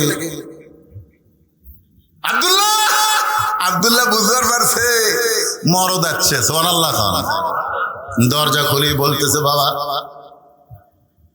রাত 9টার সময় কেন আইছেন? বাবা বলে ডাক্তারের কারণে। এত আমার রুগীর ভিড়, দেখতে দেখতে 9টা বাজা গেল। এই 9টার সময় 5 ফিট কেমনে যায়? এবার আব্দুল্লাহ বাপকে ধরে রেস্ট রুমে গেছে। রেস্ট রুম, আব্বা একটু বসেন, একটু আপনি বসেন। বাবা বাবারে বসায় থিয়া বইয়ের কাছে আইছে। বউ কম্বল গাওয়াতে শুতে পড়ছে, শীতকাল তো। বইয়ের কানে কানে বলতেছে, কে গো? বাবা আইছে। ময়না পাখি বাবা আইছে, ওটো গো। তোর বাপ যখন আব্দুল্লাহ আব্দুল্লাহকে চিল্লাল আমি শুনিনি। স্বামী চমকে উঠছে, ওরে বাবা রে, শালা বইয়ের পাগলা ঘরে। কোন কথা ঠিক না? আমি উঠতে পারবো না, পারলে তুমি খাবার দাও। বাবক যা বলতেছে, আব্বা বাপ বলতেছে আমার পেট ভরাই আছে। তুই কি মনে করছিস আমি না খেয়ে আসি?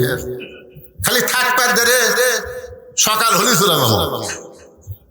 বাপ বুঝবার পারছে ওর বইয়ের ভক্তই, বইয়ের ভক্ত গাঁড়িয়ার জাত। জোরে কোন কিসের জাত? গাঁড়িয়ার জাত, বইয়ের ভক্ত। বাপ বুঝবার পারছে খালি থাক পেট ধরে যাওয়ার, যদি গাড়ি থাকতো তোর বাড়ি থেমে আসতাম। বেটা কইছে, আব্বা তাহলে ওই ঘরে শোতেন। বাবা ঘুমায় গেছে। রাত 11টার সময় বইয়ের ভাই শালা, কয়টার সময়? 11টার সময় ডাকতে দেয়, শেফালি আপা। আব্দুল্লাহ শুতে আছে, শেফালি কম্বল ফেলে দেয়, মারছে লাফ। স্বামী তাকায় দেখে কম্বল আছে, বউ নেই। মানে বউ এসে গেট খুলে বলতেছে, এত রাত্রে কেন? বলে ক্যারাম বোর্ড খেলতে খেলতে ঘুরি দেখিনি 11টা বাজছে, সুদ পার চাই। বোন বলে, খবরদার তুই না খায় শুতলে আমার সঙ্গে ঘুম ধরবি। ডাইনিং টেবিলের চেয়ারে বসায় দিয়া ভাত গরম, মাছ গরম, সব গরম করে ভাইয়ের সামনে দিয়া বলতেছে, খা ভাই, খা ভাই, তুই না খাইলে আমার কলজার শান্তি নেই।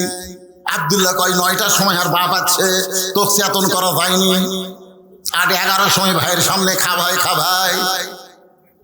বার হয়ে দেখে 5 তরকারি গরম ভাত, শালার মাথার বইয়ের হাত।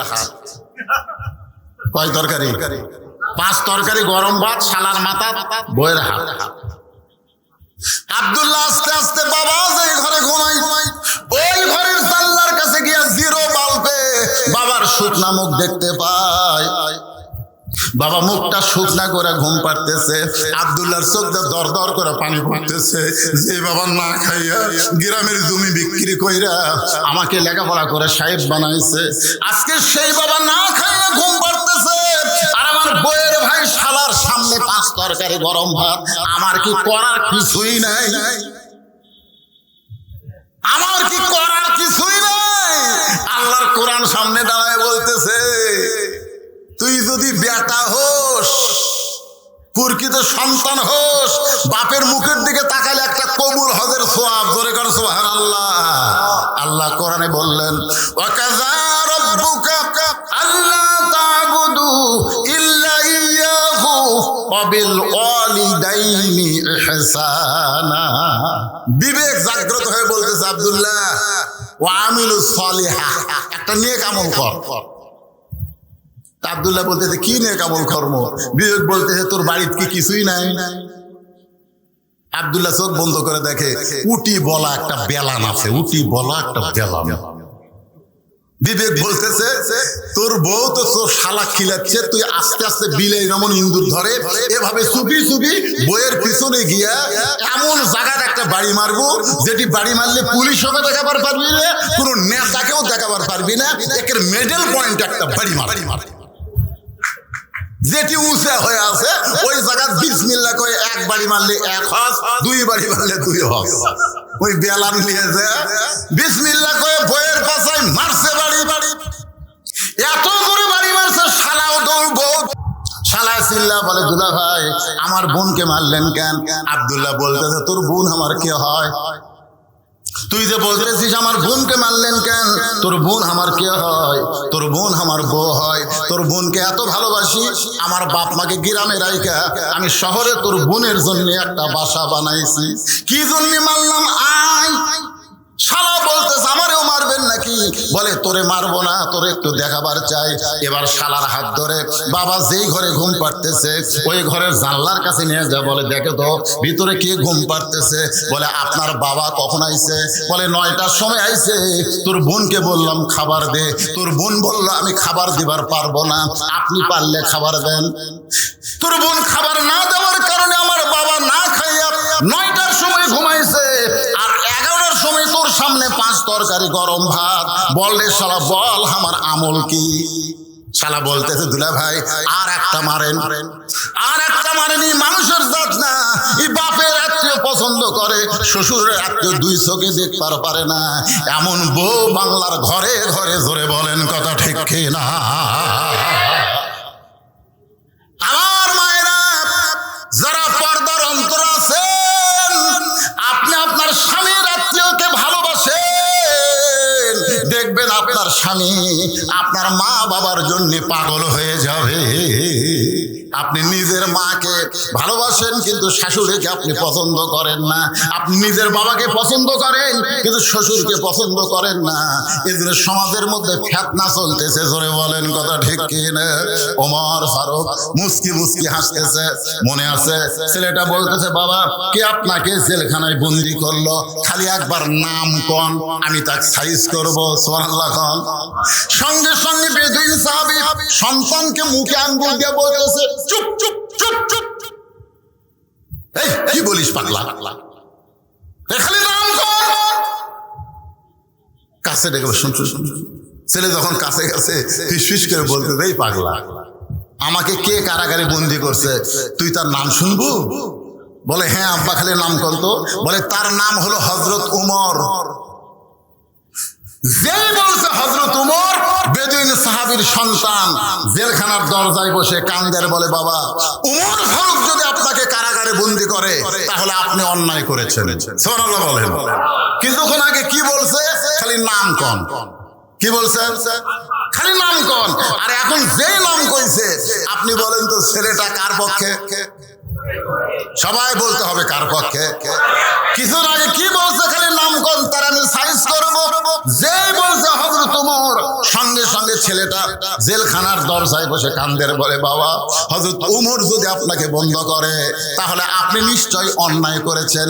আপনারা বলেন তো নাম শোনার সঙ্গে সঙ্গে ছেলেটা বাবার বিপক্ষে ওমরের পক্ষে কেন হলো? এই কেন হওয়ার পিছনে কারণ হলো এই ছেলেটা রাত্রেবেলা যখন ঘুম পারতো না তখন বাবা হযরত ওমরের জীবনে শুনাইতো। একদিন বলতেছে ও বেটা তুই কি জানিস আমাদের এই মদিনায় এমন একজন খলিফা রয়েছে, সবাই যখন ঘুম পাড়ে ওই খলিফা তখন রাতের অন্ধকারে একা একা মানুষের দুঃখ কষ্ট দেখে। একদিন খলিফা মানুষের দুঃখ কষ্ট দেখতে গিয়া দেখতে পায় একটা তাঁবুর ভিতর থেকে একজন পুরুষ মানুষ বাইরে খালি দৌড়াদৌড়ি করতেছে। ওমর ফারুক লোকটাকে সালাম দিয়ে বলে, ভাই তাঁবুর মধ্যে না ঢুইকা আপনি বাইরে দৌড়াদৌড়ি করেন। লোকটা বলতেছে, আমার বাড়ি হলো অমুক দেশে, আমি অমুক দেশে যাবার চাই। এই তাঁবুর মধ্যে আমার বউ আছে, বউটা প্রসব বেদনায় ছটফট করতেছে। এখন আমি কি করব? আমি এখন পুরুষ মানুষ হয়ে তো আমার বউয়ের প্রসব বেদনার কোনো ব্যবস্থা করতে পারি না। ওমর ফারুক বলেন, একটু ধৈর্য ধরুন। এক দৌড়ে বাড়িতে এসে তার বিবিকে নিয়ে গেলেন। ধাত্রী হিসাবে তার বউটা সন্তান ধরার পরে বললেন, খলিফাতুল মুসলিমিন ওমর, আপনার বন্ধুকে বলেন, আপনার বন্ধু একটা কন্যা সন্তানের বাপ হয়ে গেছে। যে হযরত ওমর আরামের ঘুম বাদ দিয়ে মানুষের দুঃখ কষ্ট দেখে, সেই ওমর যখন আপনাকে জেলখানায় বন্দী করেছে, তাহলে আপনি অন্যায় করেছেন। ও বাবা, দরকার হলে আপনি বলেন ওমর ফারুক কোথায় থাকে, আমি তার কাছে যাব, তার হাত পাও ধরে হলেও আপনাকে জেলখানা থেকে আমি মুক্ত করব। বেদুইন সাহেব বলে, বেটা রে, উমরের দরবারে গিয়ে তুই আমাকে বের করতে পারবি না।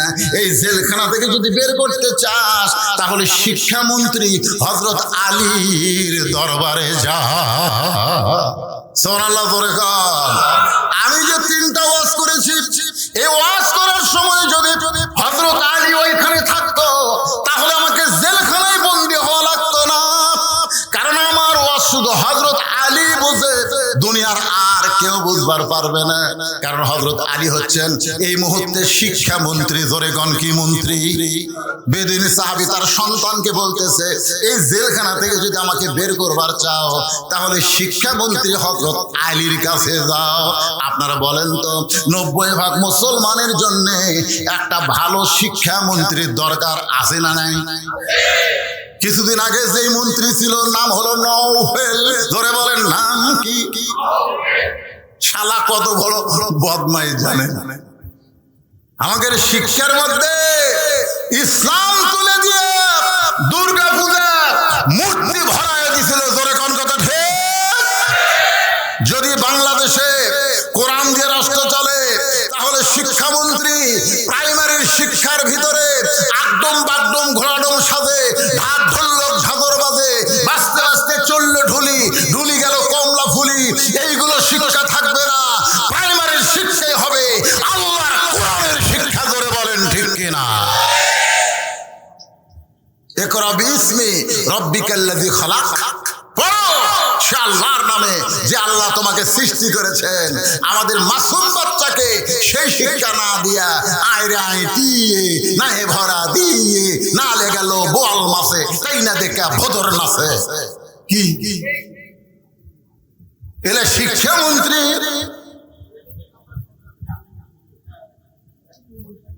কথা বলেন, এরা কি হিন্দুর দেশ না মুসলমানের দেশ? আরে ভাই, কথা হক কথাটা বলা লাগবে। হিন্দুর দেশ না মুসলমানের দেশ? তাহলে শিক্ষামন্ত্রী কেমন যোগ্যতা হওয়া লাগবে? উমর ফারুক যখন মদিনার খলিফা ছিলেন, ওই সময় শিক্ষামন্ত্রী ছিলেন হযরত আলী। সুবহানাল্লাহ খান।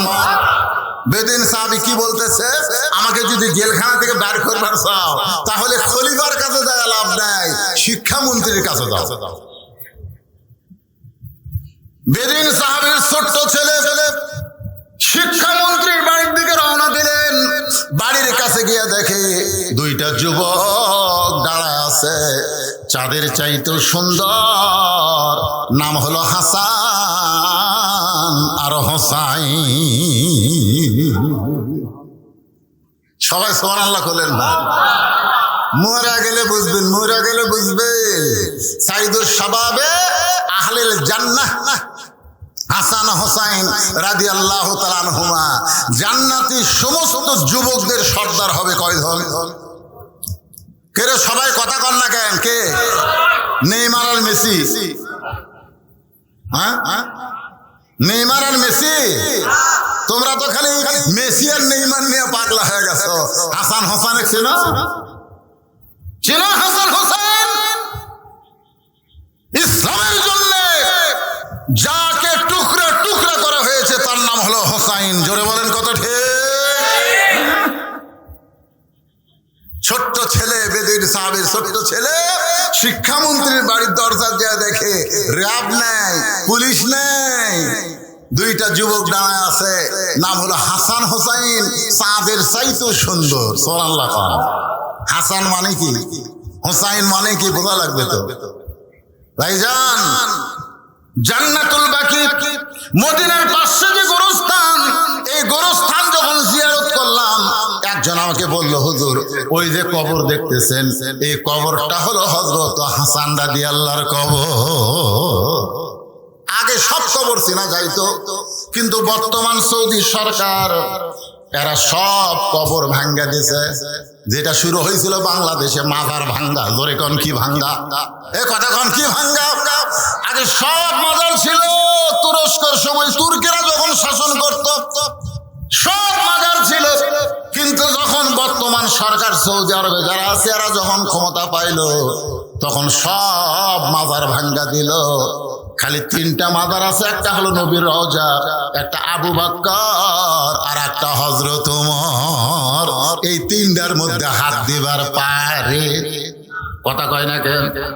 তারপরেও কিছুদিন আগে, এটা হবে 21 সালে সৌদি একজন আলেম বাদশার কাছে গিয়ে বলতেছে, বাদশা আমরা তদন্ত করে দেখেছি মানুষ কাবা ঘরের কাছে তেমন কান্দে না, কিন্তু নবী রওজার পাশে আসলে কান্দে।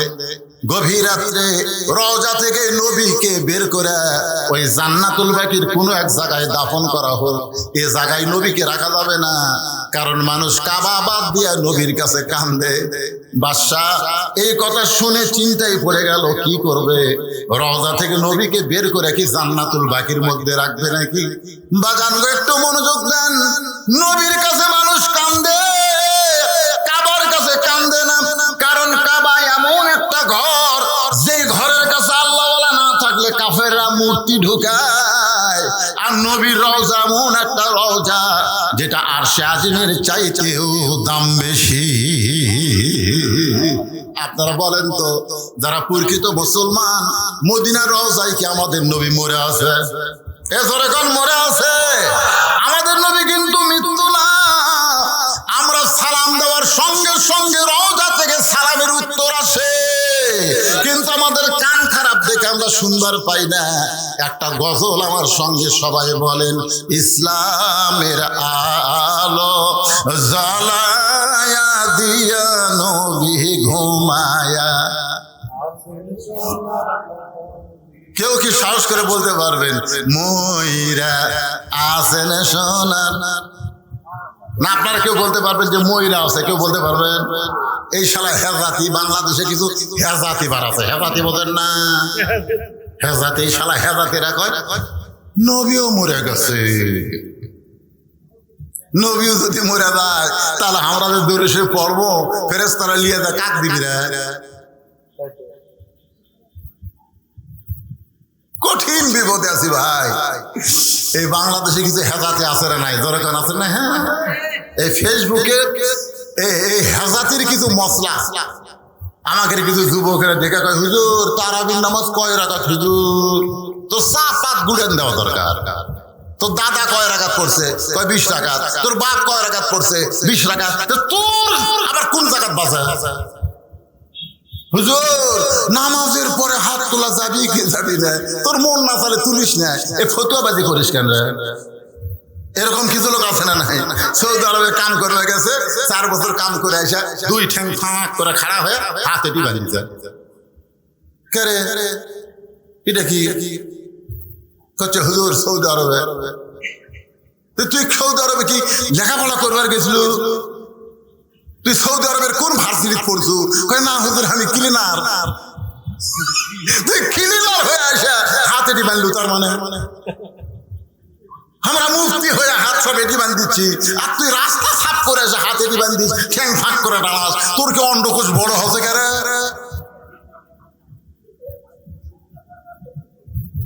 কি হাসতেছেন কেন? এরকম ফেতনা বাদ আছে না নাই? এরাই ফেতনা, এরাই ফেতনা।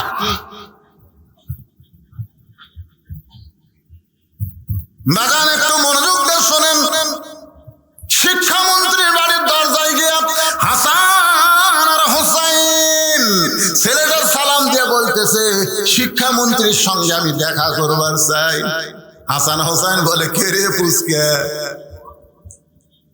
শিক্ষামন্ত্রীর কি দরকার? এই কথা হাসান হোসেন সেই বলতেছে, এমন সময় হযরত আলী ঘর থেকে বাইরে চলে আইছে। লিল্লাহ কোনো প্রোটোকল লাগে নাই, কোনো পিএস লাগে নাই, সরাসরি শিক্ষামন্ত্রী ঘর থেকে বের হয়ে এসে ছোট্ট বাচ্চাকে বলতেছে, বাবু শিক্ষামন্ত্রী তোমার কি দরকার? বলে, আমার বাবাকে হযরত ওমর জেলখানায় বন্দি করেছে। আলী বলতেছে, ওমর ফারুক যখন জেলখানায় বন্দি করেছে তখন আমার দিয়া কোনো কাম হবে না। ছোট্ট বাচ্চা বলতেছে, আমি যে 3টা ওয়াজ করেছি, যে ওয়াজ করার কারণে হযরত ওমর আমাকে জেলখানায় বন্দি করেছে, ওই মাহফিলে যদি আলী থাকতো তাহলে আমাকে জেলখানায় আসা লাগতো না। তার মানে বোঝা গেল এই ওয়াজের মধ্যে কিছু গুরুভেদি আছে। জোরে কোন কথা ঠিক কিনা? আপনি ছিলেন না বলে আমার বাবাকে জেলখানায় বন্দি করেছে, মেহেরবানি করে আপনি একটু কি যাবেন? আপনি কি একটু যাবেন? একটা ছোট্ট বাচ্চার সঙ্গে হযরত আলী জেলখানার দিকে রওনা দিলেন। জেলখানার দরজায় এসে বেদিন সাহাবীকে দেখলেন, কি এমন ওয়াজ করেছো যে ওয়াজ করার কারণে তোমাকে জেলখানায় বন্দি করে রাখছে? বেদিন সাহাবী বললেন, ইন্নী উহিব্বুল ফিতনা ইকরাহুল হক ওয়া আশহাদু মা লাম আরা। সঙ্গে সঙ্গে হযরত আলী বললেন, আল্লাহু আকবার, আল্লাহু আকবার। করছো এর চাইতে হক ওয়াজ এই পৃথিবীতে একটাও নাই। জোরে কোন সুবহানাল্লাহ। হযরত আলী বলতেছে, আল্লাহু আকবার, এর চাইতে হক ওয়াজ পৃথিবীতে একটাও নাই। আর হযরত ওমর অসংখ্য সাহাবীর মাধ্যমে তাকে জেলখানায় বন্দি করলো। আপনারা বলেন তো এর মধ্যে কারণ আছে না নাই? কি কারণে ওমর ফারুক জেলখানায় বন্দি করলো? আর কোন কারণে হযরত আলী আল্লাহু আকবার তাকবীর দিয়ে বলতেছে এর চাইতে হক ওয়াজ আর পৃথিবীতে একটাও নাই? এটাকে আপনারা শুনবেন? আমি আল্লাহর কোরআন থেকে আপনাদের শোনাবো। কারা কারা শুনবেন? দুই হাত একটু আল্লাহকে দেখান ভাইজান। লিল্লাহি তাকবীর। হাত নামান। আপনারা কিন্তু হাত তুলে শুনবার চাচ্ছেন, এখন না শুনে ওদের কেউ ধরে মুরব্বী নাকি?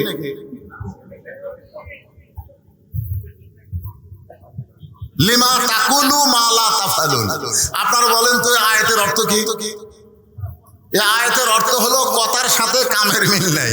আপনারা হাত তুলে ওয়াদা দিলেন আপনারা সবাই শুনবেন, এখন না শুনে যদি কেউ ওঠেন ওই টাটকা মুনাফিক। এখন কি মুনাফিক? তাহলে আপনাকে শোনা লাগবে। এখন আপনারা কোন আপনার বলা লাগবে কি? আমার বলা লাগবে না? তাহলে আমি বলবই এ ওয়াদা করলাম। এখন আপনারা বলেন আমরা শুনবই এ ওয়াদা করলাম। তার কথা কয় না, শুনবেন না? মাশাআল্লাহ। আজকে তো আমার এই ওয়াজের পরে তো আর কোনো ওয়াজ নাই যে টানাটানি করে দৌড় মারা লাগবে। ভাইজান পিছনে অনেক আল্লাহর বান্দারা দাঁড়ায় আছে। আমি যখন ওয়াজে উঠছি তখন বাজে ঘড়িতে 10টা। ধরে কোন কয়টা? এখন বাজতেছে 11:30। আমি একটানা 1.5 ঘন্টা ওয়াজ করে 5টা মিনিট এতিমখানার জন্য আপনাদের কাছে কোরআন শরীফ আদায় করব। কোরআন শরীফ এই মাদ্রাসায় 100টা কোরআন শরীফ আপনাকে দেওয়া লাগবে। একটা কোরআন মাত্র 500 টাকা। আপনি 500টা টাকা দিবেন, একটা কোরআন দানের সওয়াব আল্লাহ আপনার বাপ মার কবরে দিয়ে দিবে। আর বাপ মা যদি বেঁচে থাকে আল্লাহ হায়াত দারাজ করে দিবে।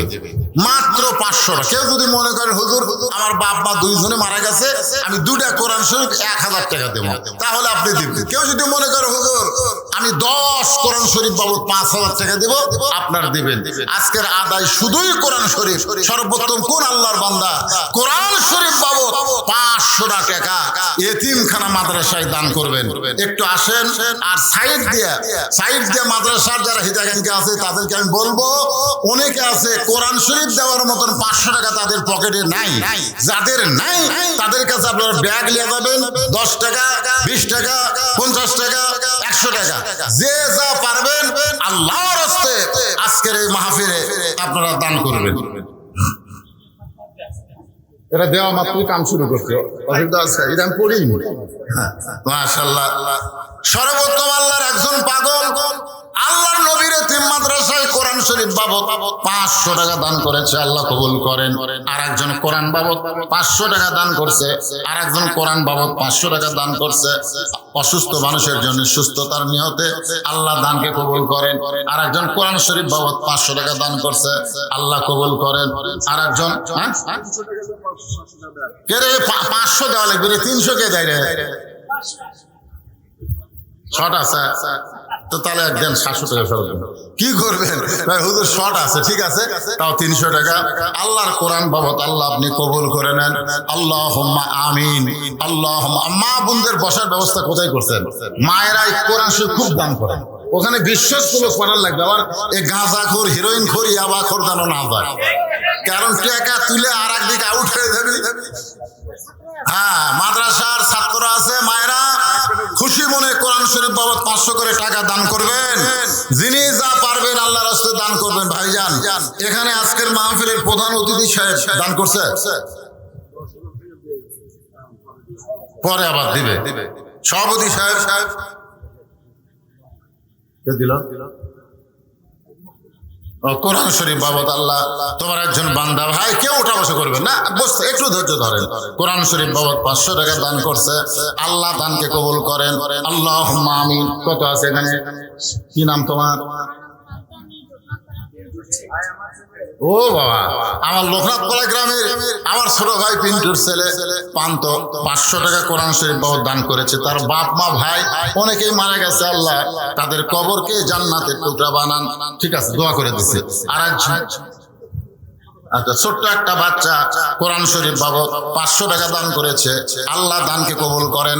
আল্লাহ যারা ব্যাগ আদায় করছেন, ব্যাগ গুলা সব ট্রেজত দিয়ে আসবেন, সব ট্রেজত আসবে। ব্যাগ ট্রেজত আসবে না, সাইডে যাবে? হ্যাঁ, সব ট্রেজে আসবে, সব ব্যাগ ট্রেজে আসবে। হ্যাঁ হ্যাঁ, কে যাচ্ছে?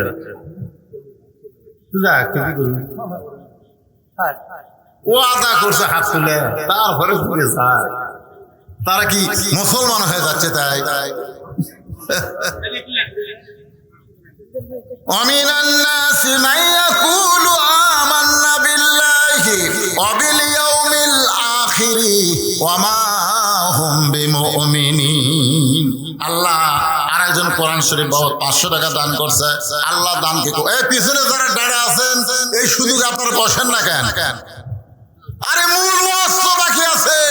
শিক্ষামন্ত্রী হযরত আলী তাকবীর দিছে, আর খলিফা হযরত ওমর জেলখানাত বন্দী করছে। কি জানার দরকার আছে না নাই? জোরে কোন? হ্যাঁ হ্যাঁ। আর একজন আল্লাহর বান্দা কোরআন শরীফ বাবদ 500 টাকা দান করেছে, আল্লাহ দানকে কবুল করেন।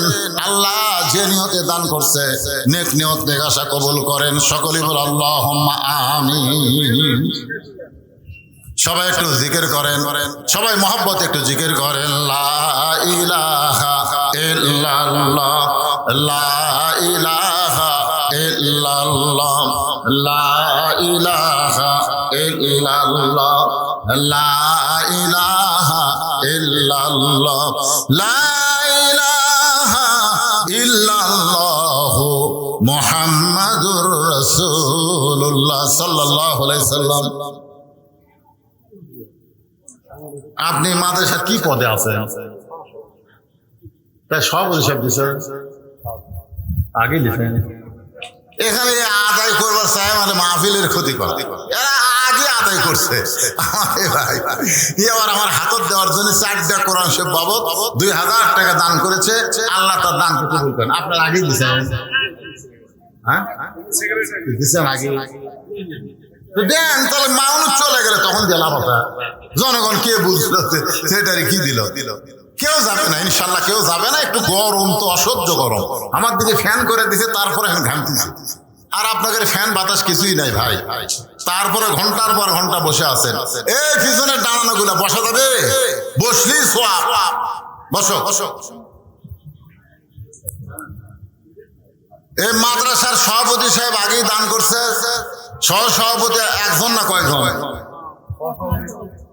5 জন দিছে তারা আপনার কাছে না আমার কাছে থাক এরা কেউ দেয়নি খালি আমাদের সেক্রেটারি শুরু করলো এ তো চশমা ছাড়া আমার দেখা কঠিন পারে লিল্লাহে সেক্রেটারি সাহেব 2000 যে হারে চব্বিশ দিন এলা আমাকে শুনে আমাকে গ্রামগঞ্জে যে মাদ্রাসা নাই এই গ্রামগঞ্জের মাদ্রাসা সেক্রেটারি 10-20 হাজার টাকা দেয় আর এলা শহর ওদের কি এটা বুঝতে পারছি না রে এটা কিন্তু শহর সভাপতি বস্তরে গোটা বঙ্গ বস্তু সাপ্লাই করে তাই দিল 2000 আমি কষায়ের বিরুদ্ধে ওয়াজ করছি দেখে রাগ করছি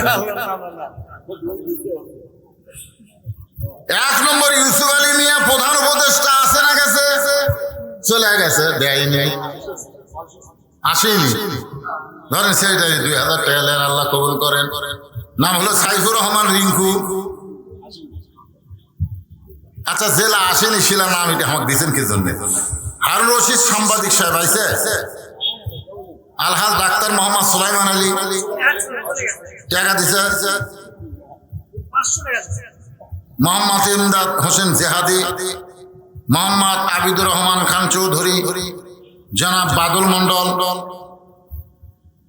কমিটির সদস্যবৃন্দ হামিদুল হক রতন সভাপতি ইমাম মৌলানা আবু রাজি জনাব মোহাম্মদ ইনাল হক রঞ্জু জনাব মোহাম্মদ মাসুম চৌধুরী আলহাজ মোহাম্মদ ফজলুল সর্দার জনাব মোস্তাফিজুর রহমান সানা আলহাজ আব্দুল হাই বুলবুল জনাব মোহাম্মদ আশরাফুল ইসলাম জনাব খন্দকার রেজাউল হক জনাব মিনার হোসেন জনাব মাহবুবুর রহমান বুল্লা আনিসুর রহমান আনিস জনাব আজাদুর রহমান আসাদ আলহাজ মমতাজ উদ্দিন জনাব মোহাম্মদ আলমগীর হোসেন মোহাম্মদ আব্দুল হামিদ মন্টু জনাব হারুন রশিদ রতন জনাব রেজাউল করিম রেজা জনাব মোবারক হোসেন জনাব রাসেল খান একেবারে জিব্রাইল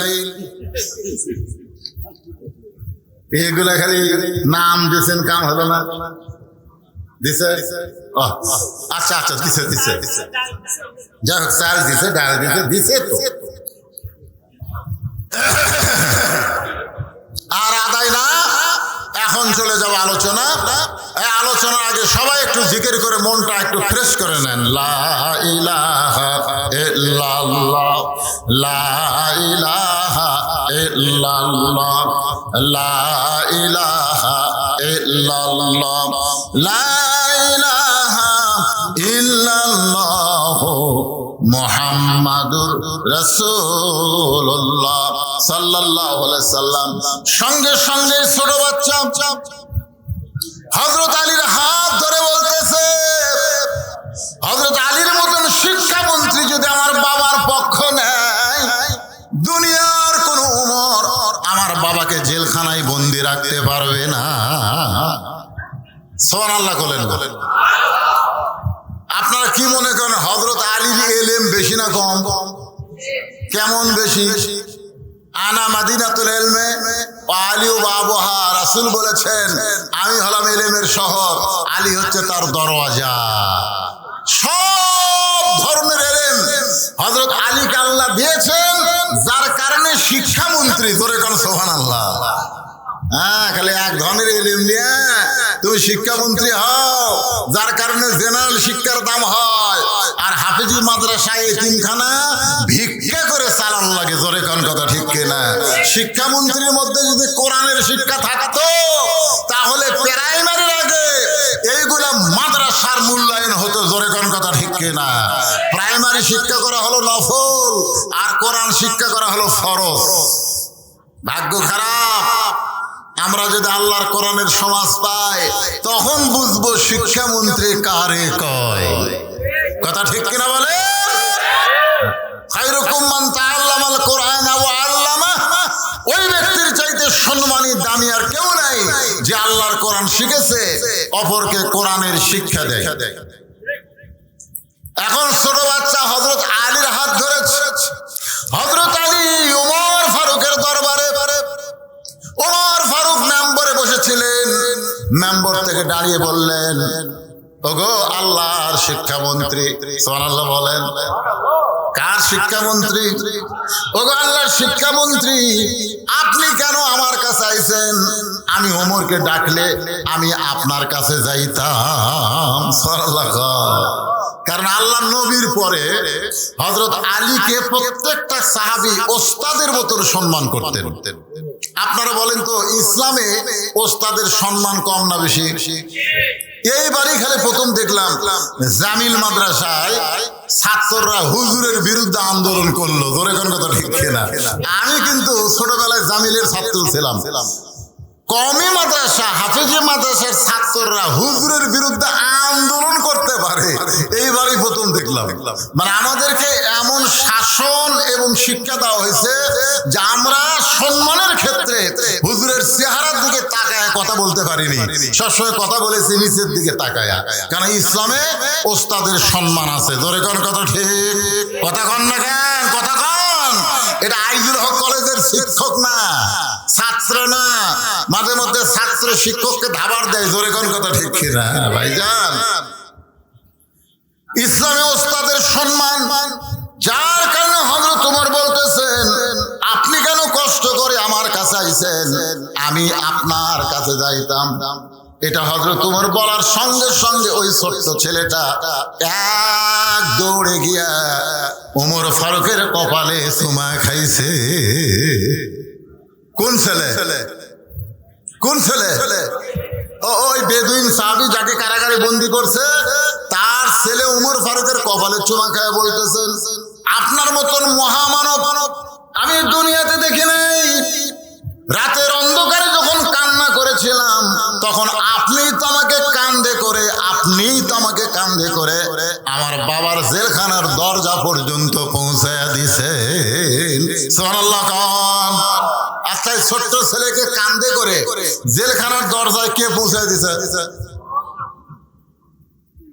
ছেলেটা এখন কি করবে?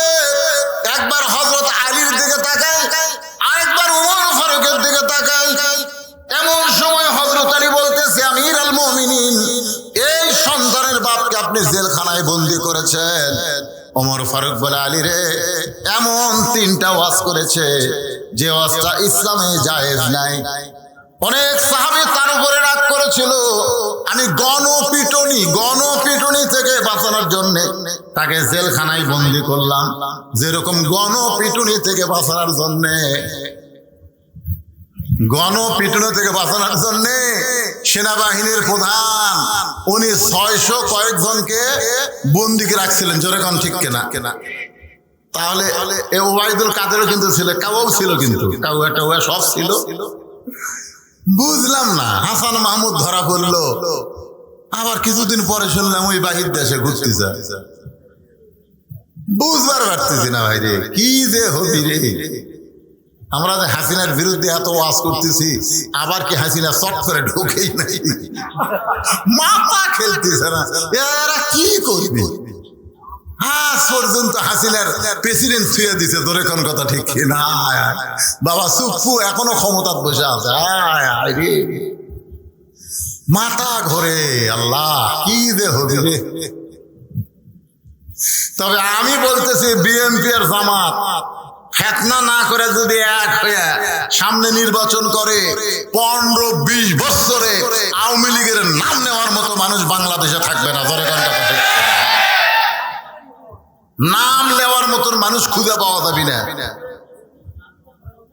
কিন্তু এই দুটার মধ্যে বিচ্ছিন্ন করতেছে একদল ষড়যন্ত্রীকারী। জোরে কোন কথা ঠিক কিনা ভাই? মাঝে মধ্যে চিন্তা করে, আবার কি ঠান্ডাবাদী করি নাকি, মাঝে মধ্যে চিন্তা হয়। কি ভাবতেছেন? বলা যায় না। 200-র উপর খুনের কেস করা হয়েছে, খালি ঢুকে দেখো। তবে ভাই, আমাদেরকে বিচ্ছিন্ন হলে চলবে না, আমাদেরকে এক হওয়া লাগবে। করে বলেন ঠিক কিনা? আল্লাহর বান্দার একটু মনোযোগ দেন। জনগণের গণপিটুনি থেকে বাঁচানোর জন্য এই সন্তানের বাপকে আমি জেলখানায় বন্দি করে রাখছি। এমন তিনটা খারাপ ওয়াজ করছে। আলী বলতেছে কি তিনটা ওয়াজ করেছে? ওমর ফারুক বললেন, এক নম্বর হলো ইন্নী উহিব্বুল ফিতনা, আমি ফিতনাকে মহব্বত করি। হযরত আলী বলতেছেন লোকটা তো ঠিকই বলেছে, আল্লাহ কোরআনে বলেছে ইন্নামা আমওয়ালুকুম ওয়া আওলাদুকুম ফিতনা, নিশ্চয় সম্পদ আর সন্তান হলো বিপদের কারণ। এরপরেও দুনিয়ার তামাম মানুষ সম্পদ আর সন্তানকে মহব্বত করে। কথাটা তো বেদিন সাহাবীর না, কথাটা কার? আরো জোরে বলেন। কি কি বলছে আল্লাহ? ইন্নামা আমওয়ালুকুম ওয়া আওলাদুকুম ফিতনা। আপনারা বলেন তো সম্পদ আর সন্তান এগুলা কি মহব্বতের জিনিস না? কথা কন, সন্তানকে আপনি মহব্বত করেন না, কিন্তু আল্লাহ বলেছেন ফিতনা। বেদুইন সাহাবী তার সন্তানকে মহব্বত করে, এই কারণেই বলেছে আমি ফিতনাকে মহব্বত করি। সে তো নিজের কথা বলে নাই, সে তো আল্লাহর কোরআনের কথাই বলেছে। ওমর ফারুক বলে আলী ভাই আমি তো বুঝবার পারি নাই, লোকটা 2 নম্বর ওয়াজ করেছে ইকরাহুল হক, আমি হককে পছন্দ করি না। আলী বলতেছে লোকটা তো ঠিকই বলেছেন, জাত সাকারাতুল মাউত হক, প্রত্যেকটা মানুষের জীবনে মৃত্যু হক, এরপরে মৃত্যুরে কেউ পছন্দ করে না। আপনারা বলেন তো মৃত্যু কি আমাদের জীবনে সত্য না মিথ্যা? আল্লাহ কোরআনে বলেছেন জাত সাকারাতুল মাউতু হাক্কুন, মৃত্যুটা আমাদের জীবনের হক, তারপরে আমরা কেউ মৃত্যুরে পছন্দ করি? কথা কন না রে ভাই, আপনারা মৃত্যুরে পছন্দ করেন? স্বামীর ক্যান্সার রোগ হয়েছে, এখন বউ খালি সামনে কান্দের বলে আল্লাহ আমার স্বামীর মৃত্যু আমাকে দাও, স্বামীর হায়াত আমাকে দাও, আমার হায়াত স্বামীকে দাও। কারণ 1 মাস পরে স্বামী মরবি, তারপরে বউ বলতেছে আল্লাহ আল্লাহ আমার স্বামী বেঁচে থাক, আল্লাহ আমি মরে যাই। স্বামী কয় আল্লাহ ভাগ্য করে আমার একটা বউ পাইছি রে। রাত্রেবেলা স্বামী স্ত্রী যখন ঘরের মধ্যে ঘুমাইছে, ওই ঘরে বাড়িতে একটা আড়িয়া গরু আসলো। তোর এখন কি গরু? দড়ি ছেঁড়া হয়ে বাড়ি বার হয়েছে, গেট বন্ধ। গোটা বাড়ি খুঁজে দেখে বারান্দায় সিলভারের পাতিল, তার তলে হলো চিটেল আলি। এখন চিটেল আলি খাবার চাই কিন্তু হাতত পায় না। জোর করে যখন মাথা ঢুকাইছে, চিটেল আলি পাশে ঠিকই, কিন্তু ছোট 2টা শিং এই যে সিলভারের পাতিলের কান্দার মধ্যে আটকে গেছে। চিটেল আলি খাওয়ার পরে মাথা ঢোকায় কিন্তু পাতিল আর মাথা ছাড়ে না। এখন আহরিয়া গরু গোয়াল ঘরা বাদ দিয়ে স্বামী স্ত্রী যে ঘরে ঘুমায় আছে ওই ঘরের মধ্যে হো হো করে ঢুকছে। বউ চিল্লায় বলে বাবা আজরাইল ঢুকছিল যখন, ওই যে আমার স্বামী ক্যান্সার রোগী, চোখত পড়ে না। স্বামী চেতনা পায় বলে কি হয়েছে রে? আজরাইল ঢুকছে, তোমাকে দেখে দিলাম। তুই না দিনের বেলা কইলি আমার হায়াত আল্লাহ তোমাকে দেখ আর তোমার মৃত্যু আল্লাহ আমাকে দেখ। বউ বলতেছে মরার কথা মুখে বলা যায় কিন্তু অন্তর থেকে কেউ মরবার চায় না। ধরে কোন কথা ঠিক না? হযরত আলী বলতেছেন বেদুইন সাহাবী ঠিকই বলেছেন, আমি হককে পছন্দ করি না, তার মানে মৃত্যুকে সে পছন্দ করে না। ওমর ফারুক বলে আলী রে লোকটা বলেছে আশহাদু মা লাম আরা, আমি না দেখা জিনিসের সাক্ষী মারি। না দেখা কেমনে সাক্ষী দেয়? আলী বলতেছে শুধু বেদুইন সাহাবী কেন, দুনিয়ার প্রত্যেকটা মুসলমান না দেখে সবাই বলে আশহাদু আল্লাহ ইলাহা ইল্লাল্লাহু ওয়াহদাহু লা শারীকা লা। আপনারা বলেন তো আমরা কি আল্লাহকে দেখছি নাকি?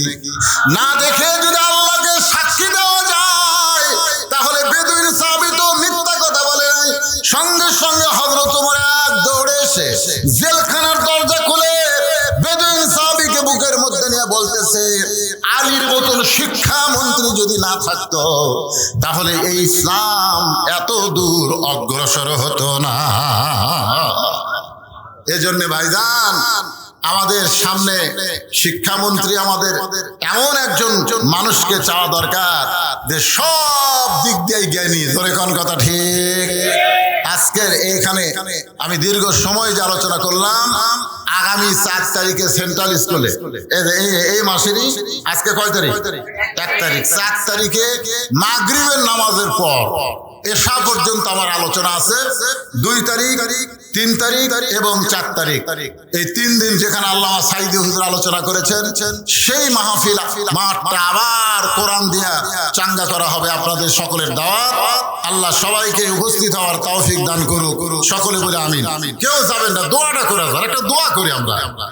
আস্তাগফিরুল্লাহাল্লাযী লা ইলাহা ইল্লা হুয়াল হাইয়ুল কাইয়্যুম ওয়া আতুবু ইলাইহি আল্লাহুম্মা আমিন আল্লাহুম্মা আনতাস সালাম ওয়া মিনকাস সালাম তাবারাকতা ইয়া যাল জালালি ওয়াল ইকরাম। আয় আল্লাহ তাআলা, কঠিন গরমের ভিতরে তোমার পাগল বান্দিরা রাত 12টা পর্যন্ত এই জান্নাতের বাগানে বসে বসে আলোচনা শুনেছে। মেহেরবানি করে আজকের মাহফিল আমাদের সকলের হেদায়েতের জন্য, নাজাতের জন্য, জান্নাতের জন্য কবুল করে নাও। এই মাহফিলের শুরু থেকে শেষ পর্যন্ত যত আলোচনা হয়েছে আল্লাহ, এর মধ্যে যদি ত্রুটি হয়, ভুল হয়, মাফ করে দাও। এর যা হাদিয়া মঞ্জুর করো সোনার মদিনায় নবী পাকের রওজা মুবারকে আল্লাহ কবুল করে নাও। এই এতিমখানা মাদ্রাসাকে সবার জন্য দোয়া করবো। এতিমখানা মাদ্রাসাকে কিয়ামত পর্যন্ত কবুল করে নাও। এ মাদ্রাসা যারা সর্বাত্মক সহযোগিতা করেছে আল্লাহ, তাদের সকলকেই জান্নাতি কবুল করে নাও। আয় আল্লাহ তাআলা, আজকের মাহফিলকে সাজাইতে গিয়া যারা কষ্ট করেছে, মেহনত করেছে, টাকা পয়সা খরচ করেছে, আল্লাহ তাদের সকলকেই জান্নাতি কবুল করো। আজকের মাহফিলের প্রধান অতিথি আল্লাহ, বিশেষ অতিথিবৃন্দ, সভাপতি, সহসভাপতি আল্লাহ, বাদল সাহেব অসুস্থ, যারাই অসুস্থ, আমি নিজে অসুস্থ, আল্লাহ সবাইকে সুস্থতার নিয়ামত দান করে দাও। আল্লাহ, আমার মা বোনেরা পর্দার অন্তরালে বসে বসে ওয়াজ শুনেছে, আবিদা সালেহা পর্দা নিচে কবুল করে মা ফাতেমার চরিত্র দান করে দাও। আল্লাহ, এই বগুড়াবাসীকে আল্লাহ তুমি কবুল করে নাও। আল্লাহ, আল্লাহ, আমি গুনাহগার বলে দোয়া ফিরিয়ে দিও না। আল্লাহ, যে যা নিয়ত করে হাত তুলেছে আল্লাহ সকলের নেক নিয়ত নেক আশা কবুল করো। আল্লাহ, 4 জন মাদ্রাসার হাফেজ সাহেবের মাথায় পাগড়ি পরানো হয়েছে আল্লাহ, তাদেরকে হক্কানে হাফেজ আলেম হিসাবে কবুল করে নাও।